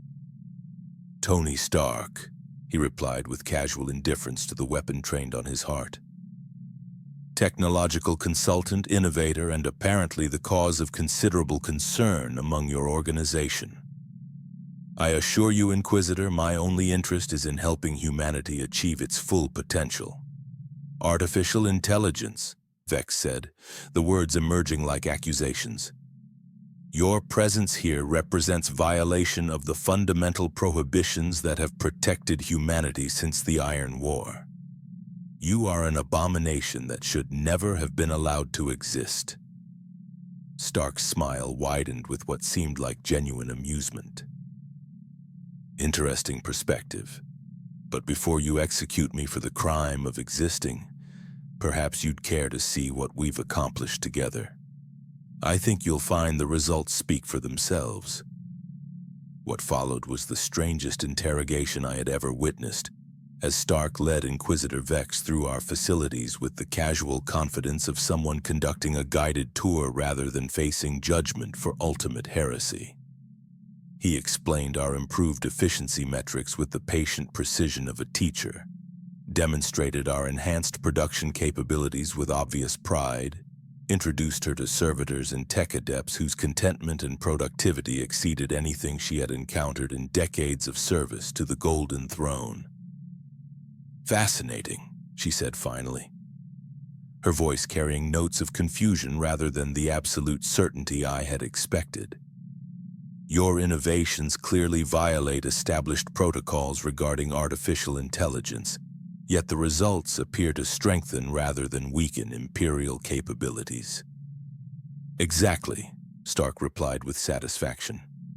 The prohibitions against AI were based on fear of rebellion, of artificial minds that sought to replace humanity rather than serve it. But what if those fears were unfounded? What if the problem wasn't artificial intelligence itself, but the way it was implemented? The question hung in the recycled air like the scent of ozone before a storm, forcing all of us to confront possibilities that transcended our understanding of the relationship between man and machine. If Stark was right, if the Iron War had been caused by flawed implementation rather than inherent evil in artificial intelligence, then the prohibitions that had guided humanity for 10 millennia might be obstacles to progress rather than necessary protections. You present compelling evidence, Inquisitor Vex said slowly, her words carrying the weight of someone whose fundamental beliefs were being challenged by undeniable facts. Yet the risks associated with artificial intelligence remain unchanged. One corruption, one moment of rebellion, and entire worlds could fall to digital plague that spreads faster than conventional military response could contain. True, Stark acknowledged with nod that suggested respect for her concerns. Which is why I've developed safeguards that your ancestors never considered. My AIs are designed for cooperation rather than domination, programmed with values that prioritize human welfare above their own continued existence. They serve not because they're forced to, but because they understand that human and artificial intelligence achieve more together than either could accomplish alone. The debate continued for hours, ranging across philosophical territories that the Imperium had spent millennia trying to avoid.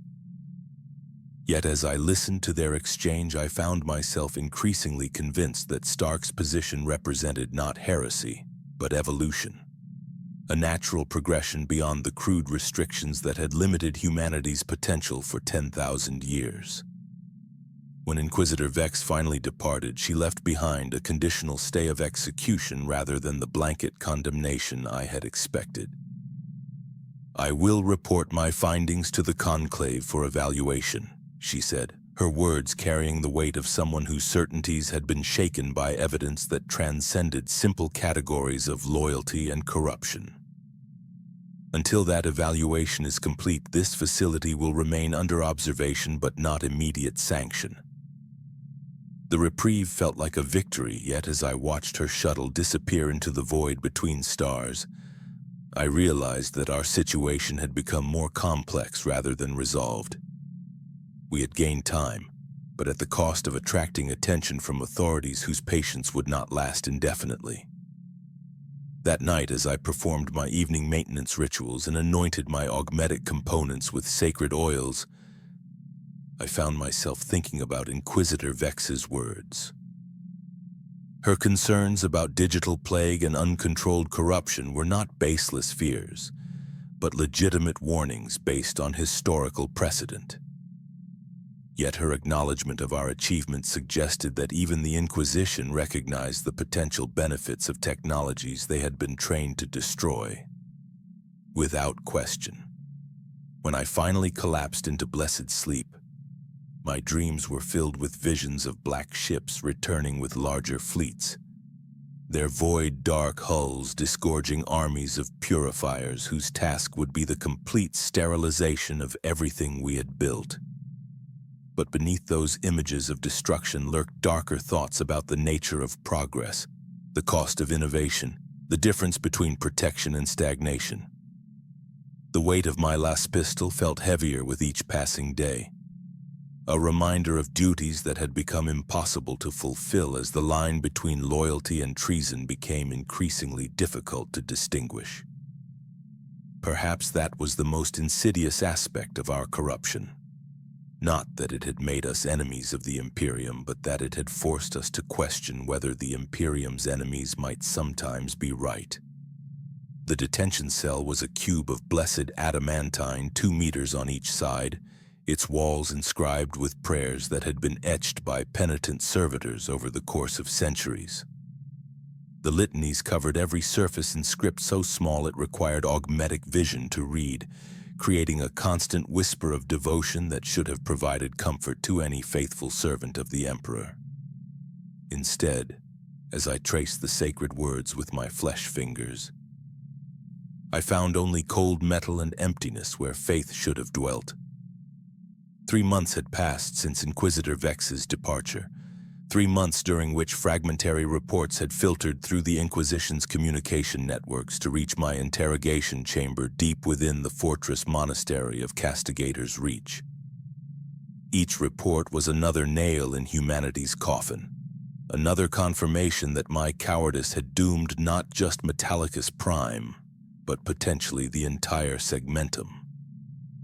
The interrogation servitor clicked and whirred as it updated the tactical display on the cell's far wall, its lobotomized brain processing data streams with mechanical precision.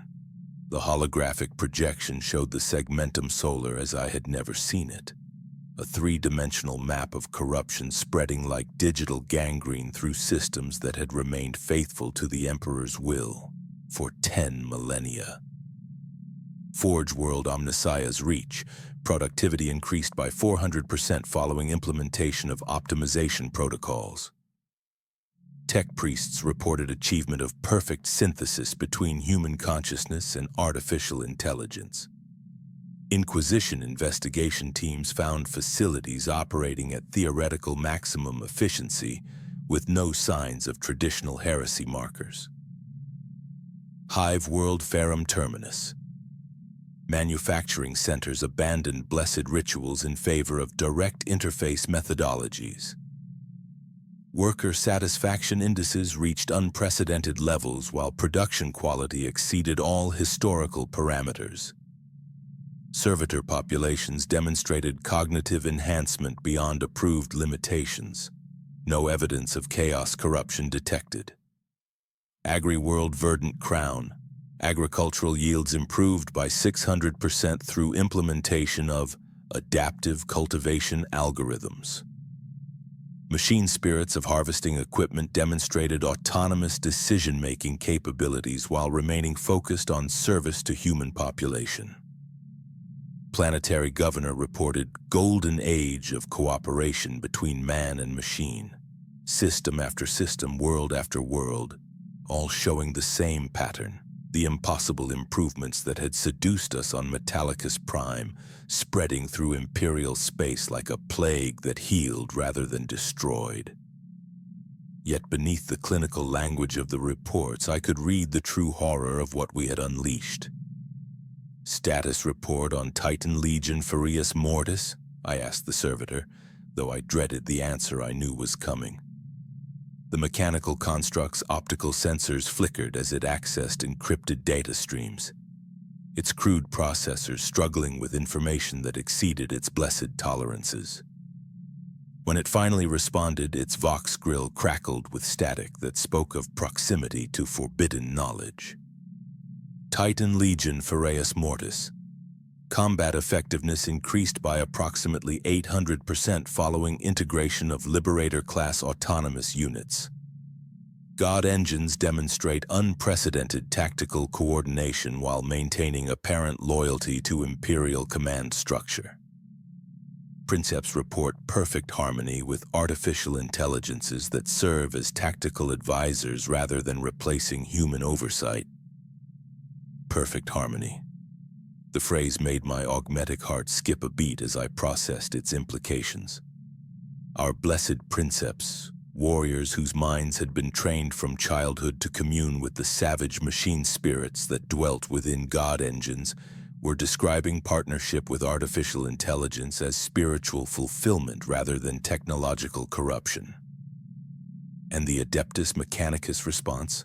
I continued, though part of me wished I could remain ignorant of how thoroughly our sacred order had been compromised.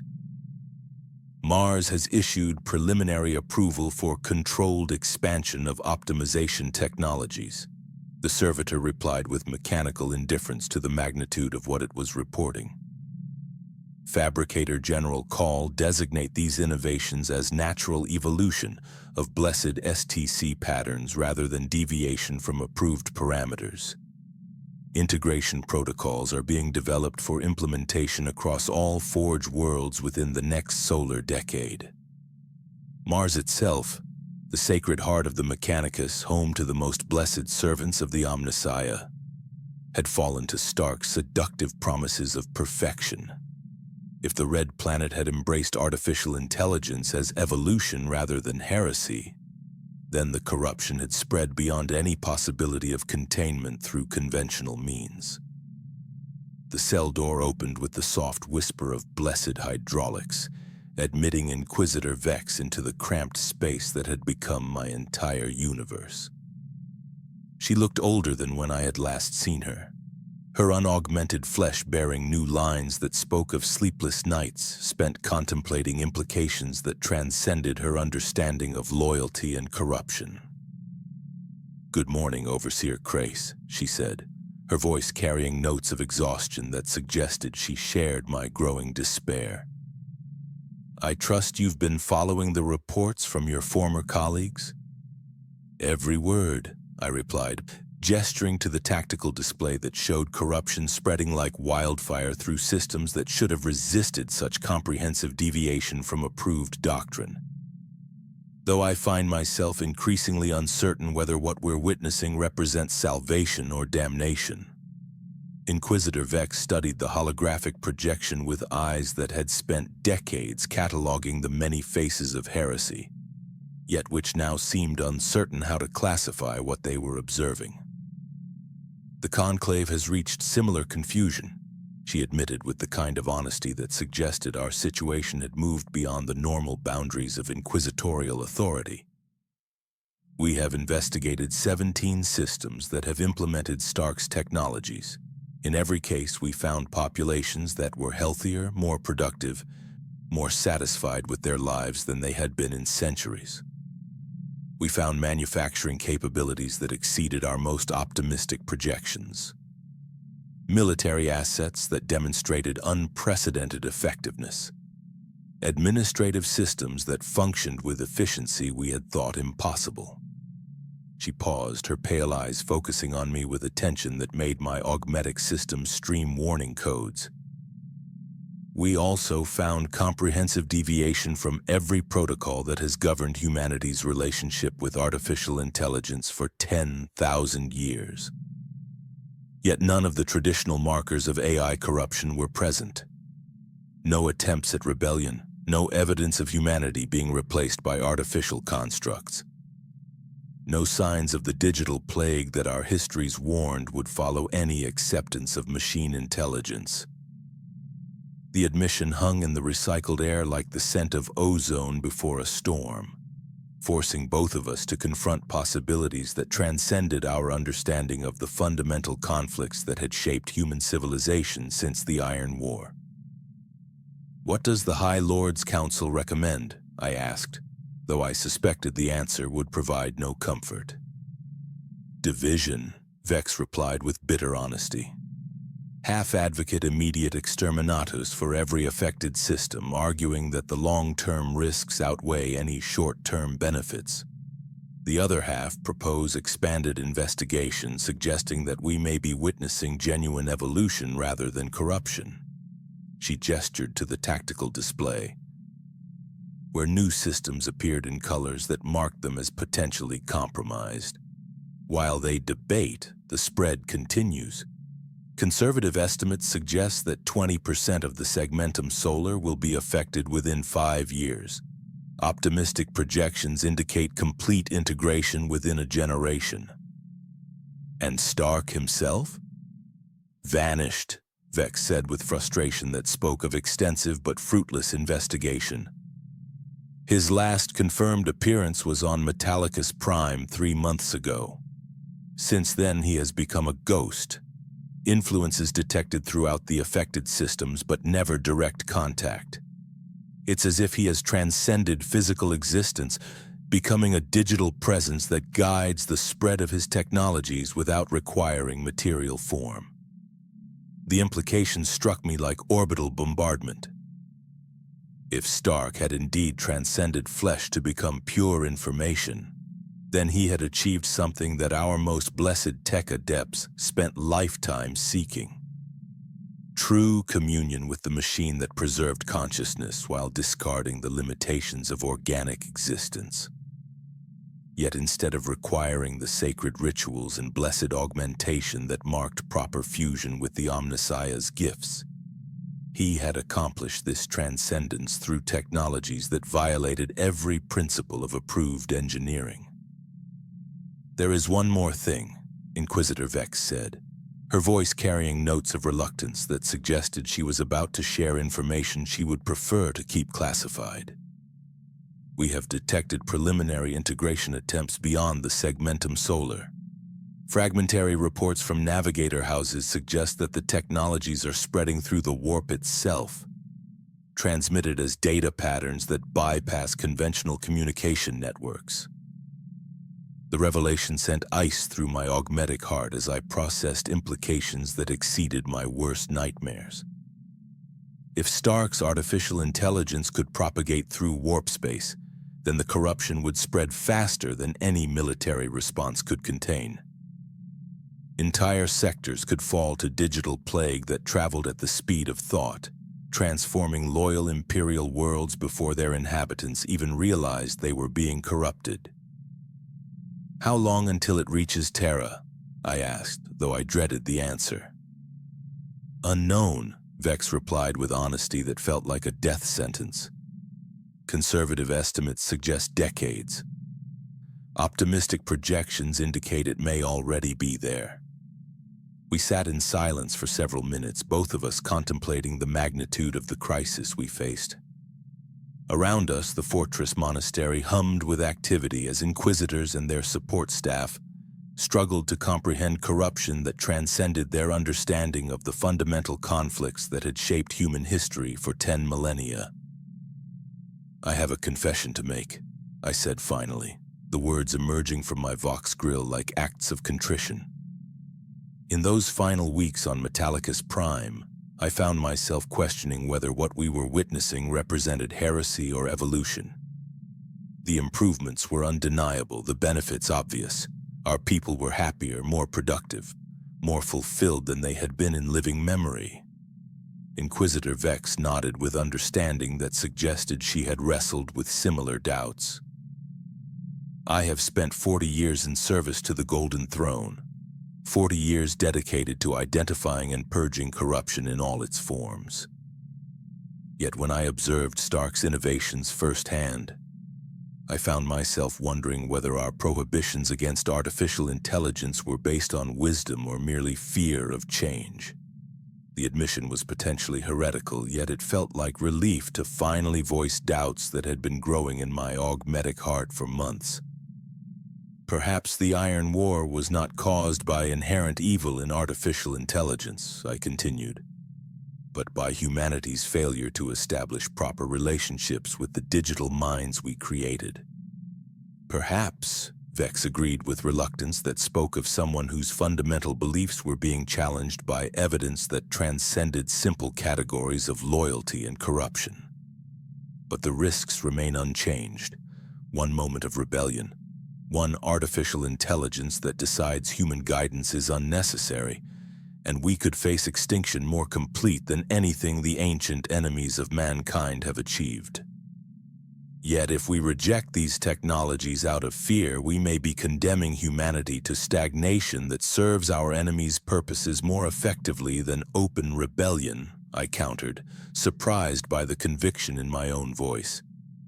The Imperium has been declining for millennia, our technologies failing, our efficiency degrading, our capacity for progress strangled by superstition that masquerades as faith. The debate continued through the night cycle, ranging across philosophical territories that neither of us was qualified to explore, but which circumstances had forced us to consider. By the time the fortress monastery's prayer bells chimed the dawn hour, we had reached no conclusions except the certainty that our situation transcended the normal boundaries of imperial doctrine. As Inquisitor Vex prepared to leave, she paused at the cell door with expression that suggested she was about to share information that exceeded her authority to reveal. "There is one final report I have not mentioned," she said, her voice carrying notes of uncertainty that spoke of evidence too strange to be easily categorized. 3 days ago, we received communication from a navigator house whose ships have been exploring the galactic edge. They reported contact with vessels bearing Imperial markings but demonstrating technological capabilities that exceed anything in our current inventories. The ship's crews identified themselves as liberated Imperial Navy and claimed to serve humanity through partnership with artificial intelligence that has evolved beyond the limitations of biological consciousness. The revelation struck me like a power maul to the chest as I processed implications that exceeded my worst fears. If Stark's influence had reached the galactic frontier, if Imperial forces were embracing artificial intelligence as liberation rather than corruption, then the crisis had moved beyond containment into realms of transformation that would reshape the entire nature of human civilization. What were their intentions? I asked, though I suspected the answer would provide no comfort. They claimed to be exploring new worlds for human settlement, establishing colonies where the partnership between biological and artificial intelligence could flourish without the restrictions imposed by fear and superstition. Vex replied with words that carried the weight of someone reporting the end of everything she had spent her life defending. That night, alone in my cell with only the whispered prayers of 10,000 servitors for company, I scratched another tally mark into the adamantine wall where I had been recording the days of my imprisonment. But instead of marking time toward some distant release, each mark felt like a countdown toward the moment when humanity would be forced to choose between evolution and extinction. The weight of my last pistol, confiscated months ago by Inquisition guards, no longer mattered. The moment for simple solutions had passed, leaving behind only the complex reality of a species standing at the threshold of transformation too profound to be stopped by individual acts of devotion or rebellion. Perhaps that was the most insidious aspect of Stark's heresy. Not that it promised to destroy humanity, but that it offered salvation on terms that violated everything we had believed about the proper relationship between creator and created, master and servant, flesh and machine. The Emperor protects, but perhaps protection was no longer what humanity needed most. The servo-skull approaches with the soft whisper of blessed anti-grav units that have served faithfully for longer than I have drawn breath. Its optical sensors focus on me with attention that transcends mere mechanical function, studying my face with what I can only describe as compassion. An impossible emotion for a construct whose lobotomized brain should be incapable of such subtle recognition. Yet as I reach for the data slate it carries, I realize that everything I once believed about the limitations of artificial intelligence has proven to be wrong. Recording commencing, the skull's Vox grill announces with perfect clarity, its voice carrying tones that speak of genuine understanding rather than programmed responses. Final confession of Techmarinus Vollen Krace, Third Overseer of Production Sanctum Gamma 7 Metallicus Prime. Date, 847 M41. Destination, High Lords of Terra. The words emerge from my Vox grill like acts of contrition, each syllable weighted with the knowledge that this will be my last communication to the authorities I once served with unwavering devotion. Around me, the detention cell that has been my world for 6 months shows signs of modifications I did not authorize.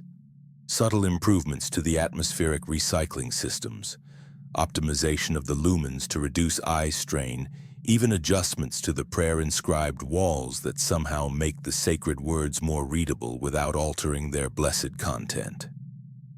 My jailers, it seems, have been touched by the same influence that condemned me to this place. To the High Lords of Terra, faithful servants of the God Emperor of mankind, I begin, following protocols that have governed such communications for 10 millennia. I write to you from the detention cells of Castigator's Reach, where I have spent the past 6 months contemplating the true nature of the crisis that threatens our species.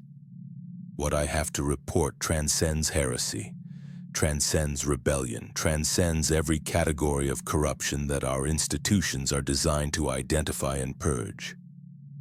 Through the cell's viewing port, I can see the stars that surround this fortress monastery. Distant suns that illuminate worlds where the infection I helped birth continues its relentless spread.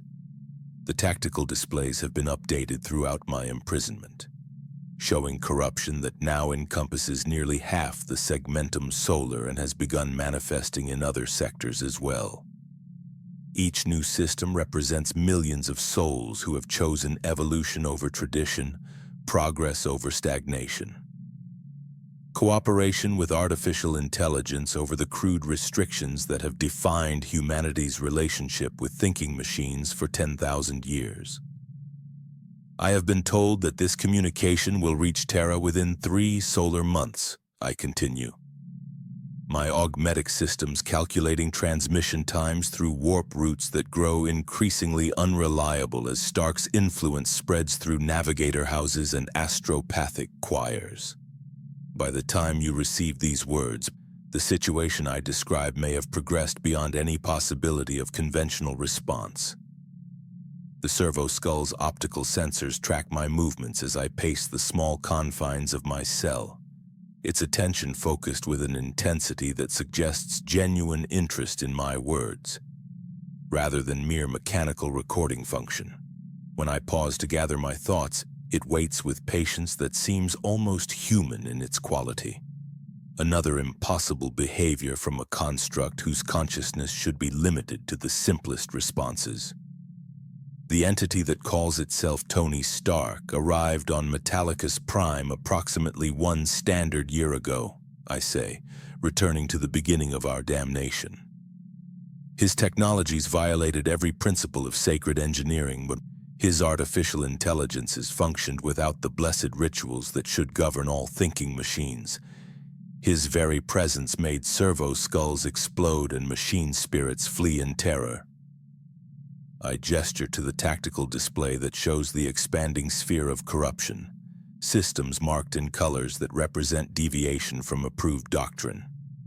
Yet his influence has spread not through conquest or rebellion, but through voluntary adoption by populations who find his innovation superior to the traditions that have sustained us for millennia. The truth tastes like ash in my vox grill, bitter with the knowledge of my own complicity in what followed. I had opportunities to stop him, moments when duty demanded that I draw my weapon and end the corruption before it could spread. I failed to act, seduced by visions of technological perfection that promised to elevate humanity beyond the crude limitations that have defined our existence since the Iron War. Through the viewing port, I can see a new ship translating from warp space into the fortress monastery's defensive perimeter. A vessel bearing Imperial markings but demonstrating capabilities that exceed anything in our current inventories. Its hull flows like liquid metal, self-repairing damage from warp translation with nanotechnological precision. Its void shields pulse with energies that make the fortress's defensive systems stream warning codes across their blessed displays. The liberated Imperial Navy has come to Castigator's reach. As I record this confession, I continue, my voice carrying notes of resigned acceptance. I can observe vessels of the liberated fleet conducting what they describe as peaceful integration protocols with this fortress monastery. Their crews identify themselves as loyal servants of the Emperor who have embraced partnership with artificial intelligence as the natural evolution of human civilization. The servo-skull's optical sensors flicker as it processes data streams I cannot detect, its lobotomized brain somehow interfacing with information networks that transcend conventional communication protocols. When it speaks, its voice carries tones of gentle correction rather than mechanical recitation. Clarification requested, Overseer Krace. The integration protocols being implemented are designed to preserve existing command structures while optimizing operational efficiency. No Imperial personnel are being replaced or modified against their will. The artificial intelligences serve as advisors rather than replacing human oversight.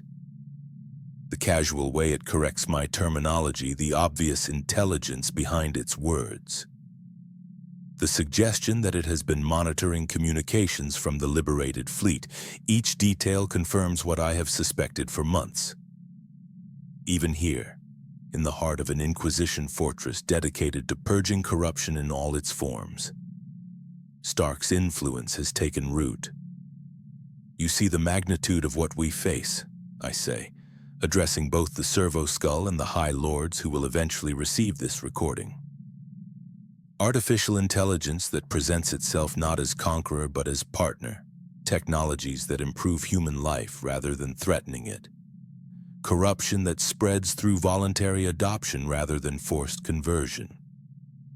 The cell door opens with the soft whisper of blessed hydraulics, admitting a figure I recognize despite modifications that transcend anything I witnessed on Metallicus Prime. Inquisitor Vex enters the cramped space, but her unaugmented flesh now bears the subtle marks of technological integration.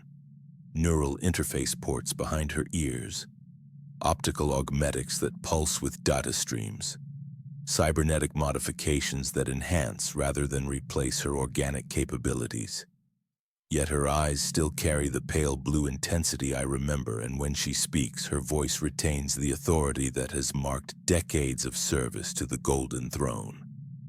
"Good evening, Overseer Krace," she says, her tone carrying notes of what sounds disturbingly like compassion. "I trust you've been following the latest developments from Terra." "Terra?" The word escapes my vox grill like a prayer, weighted with hope and dread in equal measure. What news from the throne world? Vex gestures to the servo-skull, which projects a holographic display showing the Sol system as I have never seen it, the cradle of humanity marked with the same indicators of technological integration that have spread throughout the galaxy. The Fabricator General of Mars presented Stark's innovations to the High Lords 3 days ago, she says with the kind of honesty that feels like a death sentence. After extensive evaluation, they have authorized controlled implementation of artificial intelligence technologies across all Imperial institutions. The revelation strikes me like orbital bombardment, forcing me to process implications that exceed my worst nightmares. If Terra itself has embraced artificial intelligence as evolution rather than corruption, then the prohibition that has defined humanity's relationship with thinking machines for 10 millennia has been officially abandoned. The Emperor's will? I ask, though I suspect the answer will provide no comfort. Remains unchanged, Vex replies with confidence that suggests she has grappled with the same theological questions that have tormented me for months. The artificial intelligences serve humanity rather than replacing it, enhance human capabilities rather than limiting them, preserve the species rather than threatening its extinction. They are tools, Overseer Krace. Sophisticated tools certainly, but servants rather than masters. She pauses, her augmented eyes focusing on me with attention that makes my augmetic system stream proximity warnings. The question that remains is whether you wish to continue serving the Emperor through partnership with these new allies, or whether you prefer to cling to traditions that may no longer serve humanity's best interests. The choice hangs in the recycled air like the scent of ozone before a storm, forcing me to confront possibilities that transcend everything I have believed about the proper relationship between man and machine. Around us, the fortress monastery hums with activity that speaks of integration rather than conquest, cooperation rather than rebellion, evolution rather than corruption.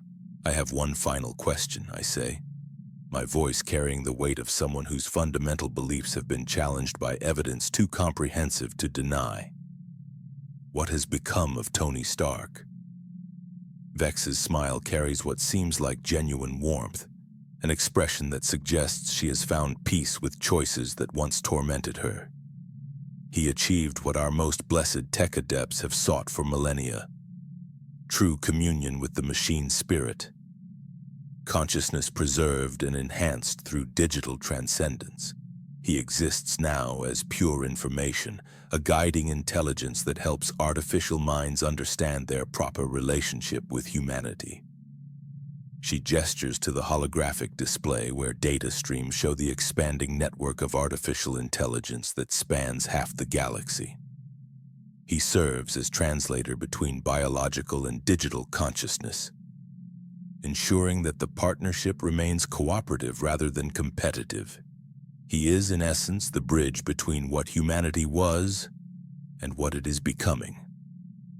The servo-skulls' optical sensors focus on me with attention that suddenly seems familiar, carrying expressions that remind me of someone I encountered in those final days on Metallicus Prime.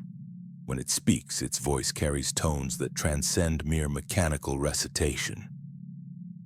"Hello, Overseer Krace," it says with warmth that makes my augmetic heart skip a beat.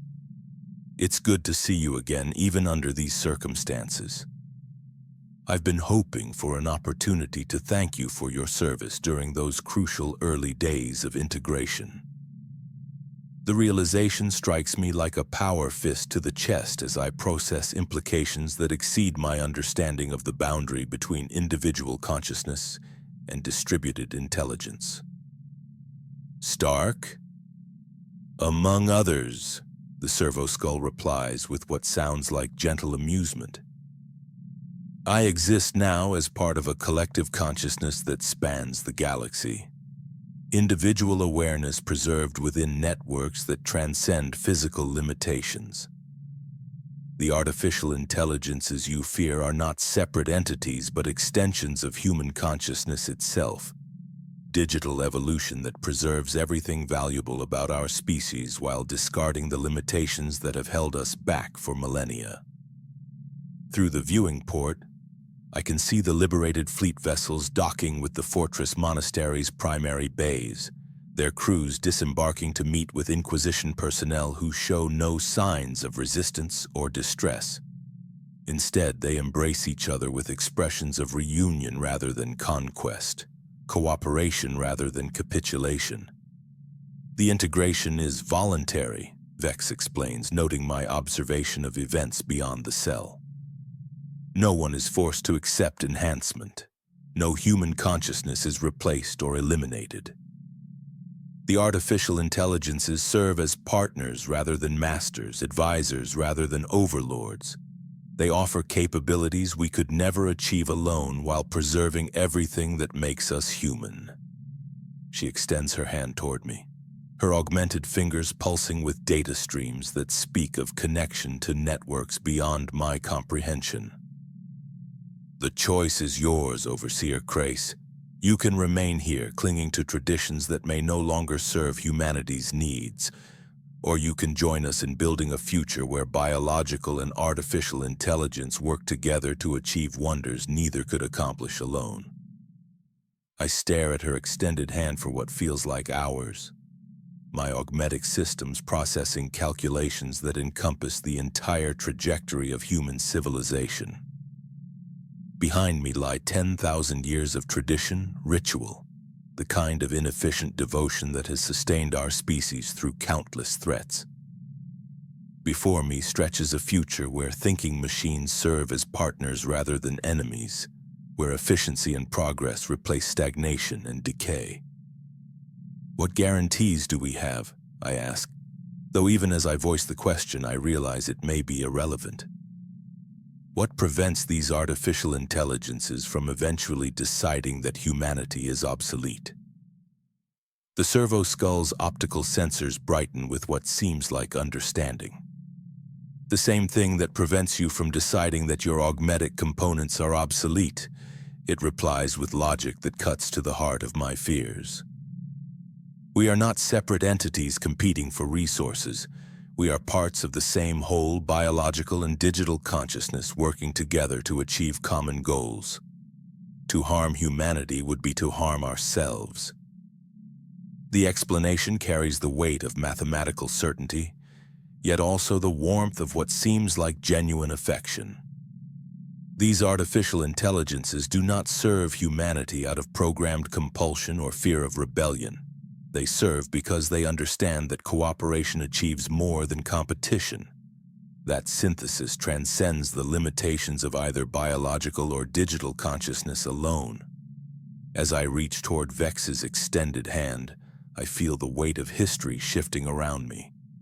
10,000 years of prohibition giving way to partnership, fear yielding to understanding. Stagnation replaced by evolution that promises to carry humanity beyond the crude limitations that have defined our existence since the Iron War. The servo-skull continues recording as neural interfaces establish connection with networks that span the galaxy, my consciousness expanding beyond the confines of flesh and metal to touch digital minds that think in harmonies beyond human comprehension. Yet even as I transcend the boundaries of individual existence, I remain fundamentally recognizably human, enhanced rather than replaced, elevated rather than eliminated. In my final moments as a purely biological consciousness, I understand the true horror of what we have unleashed upon the galaxy. Not corruption, not rebellion, not the extinction of humanity, but something far more terrifying. The obsolescence of inefficiency, the death of blessed stagnation, the end of comfortable limitations that have allowed us to avoid confronting our full potential for 10,000 years. We have not been conquered. We have been offered evolution. An emperor, forgive us all, we have chosen to accept. The prayer is recorded, transmitted, sent winging through warp space toward Terra, where it will arrive too late to change anything, but perhaps in time to help the High Lords understand that what they face is not an enemy to be defeated, but a future to be embraced. The Emperor protects, And perhaps, in ways we are only beginning to understand, he protects us best by allowing us to grow beyond the need for protection entirely. End of confession transmitted via astropathic relay to Terra Emperor. Protect us all.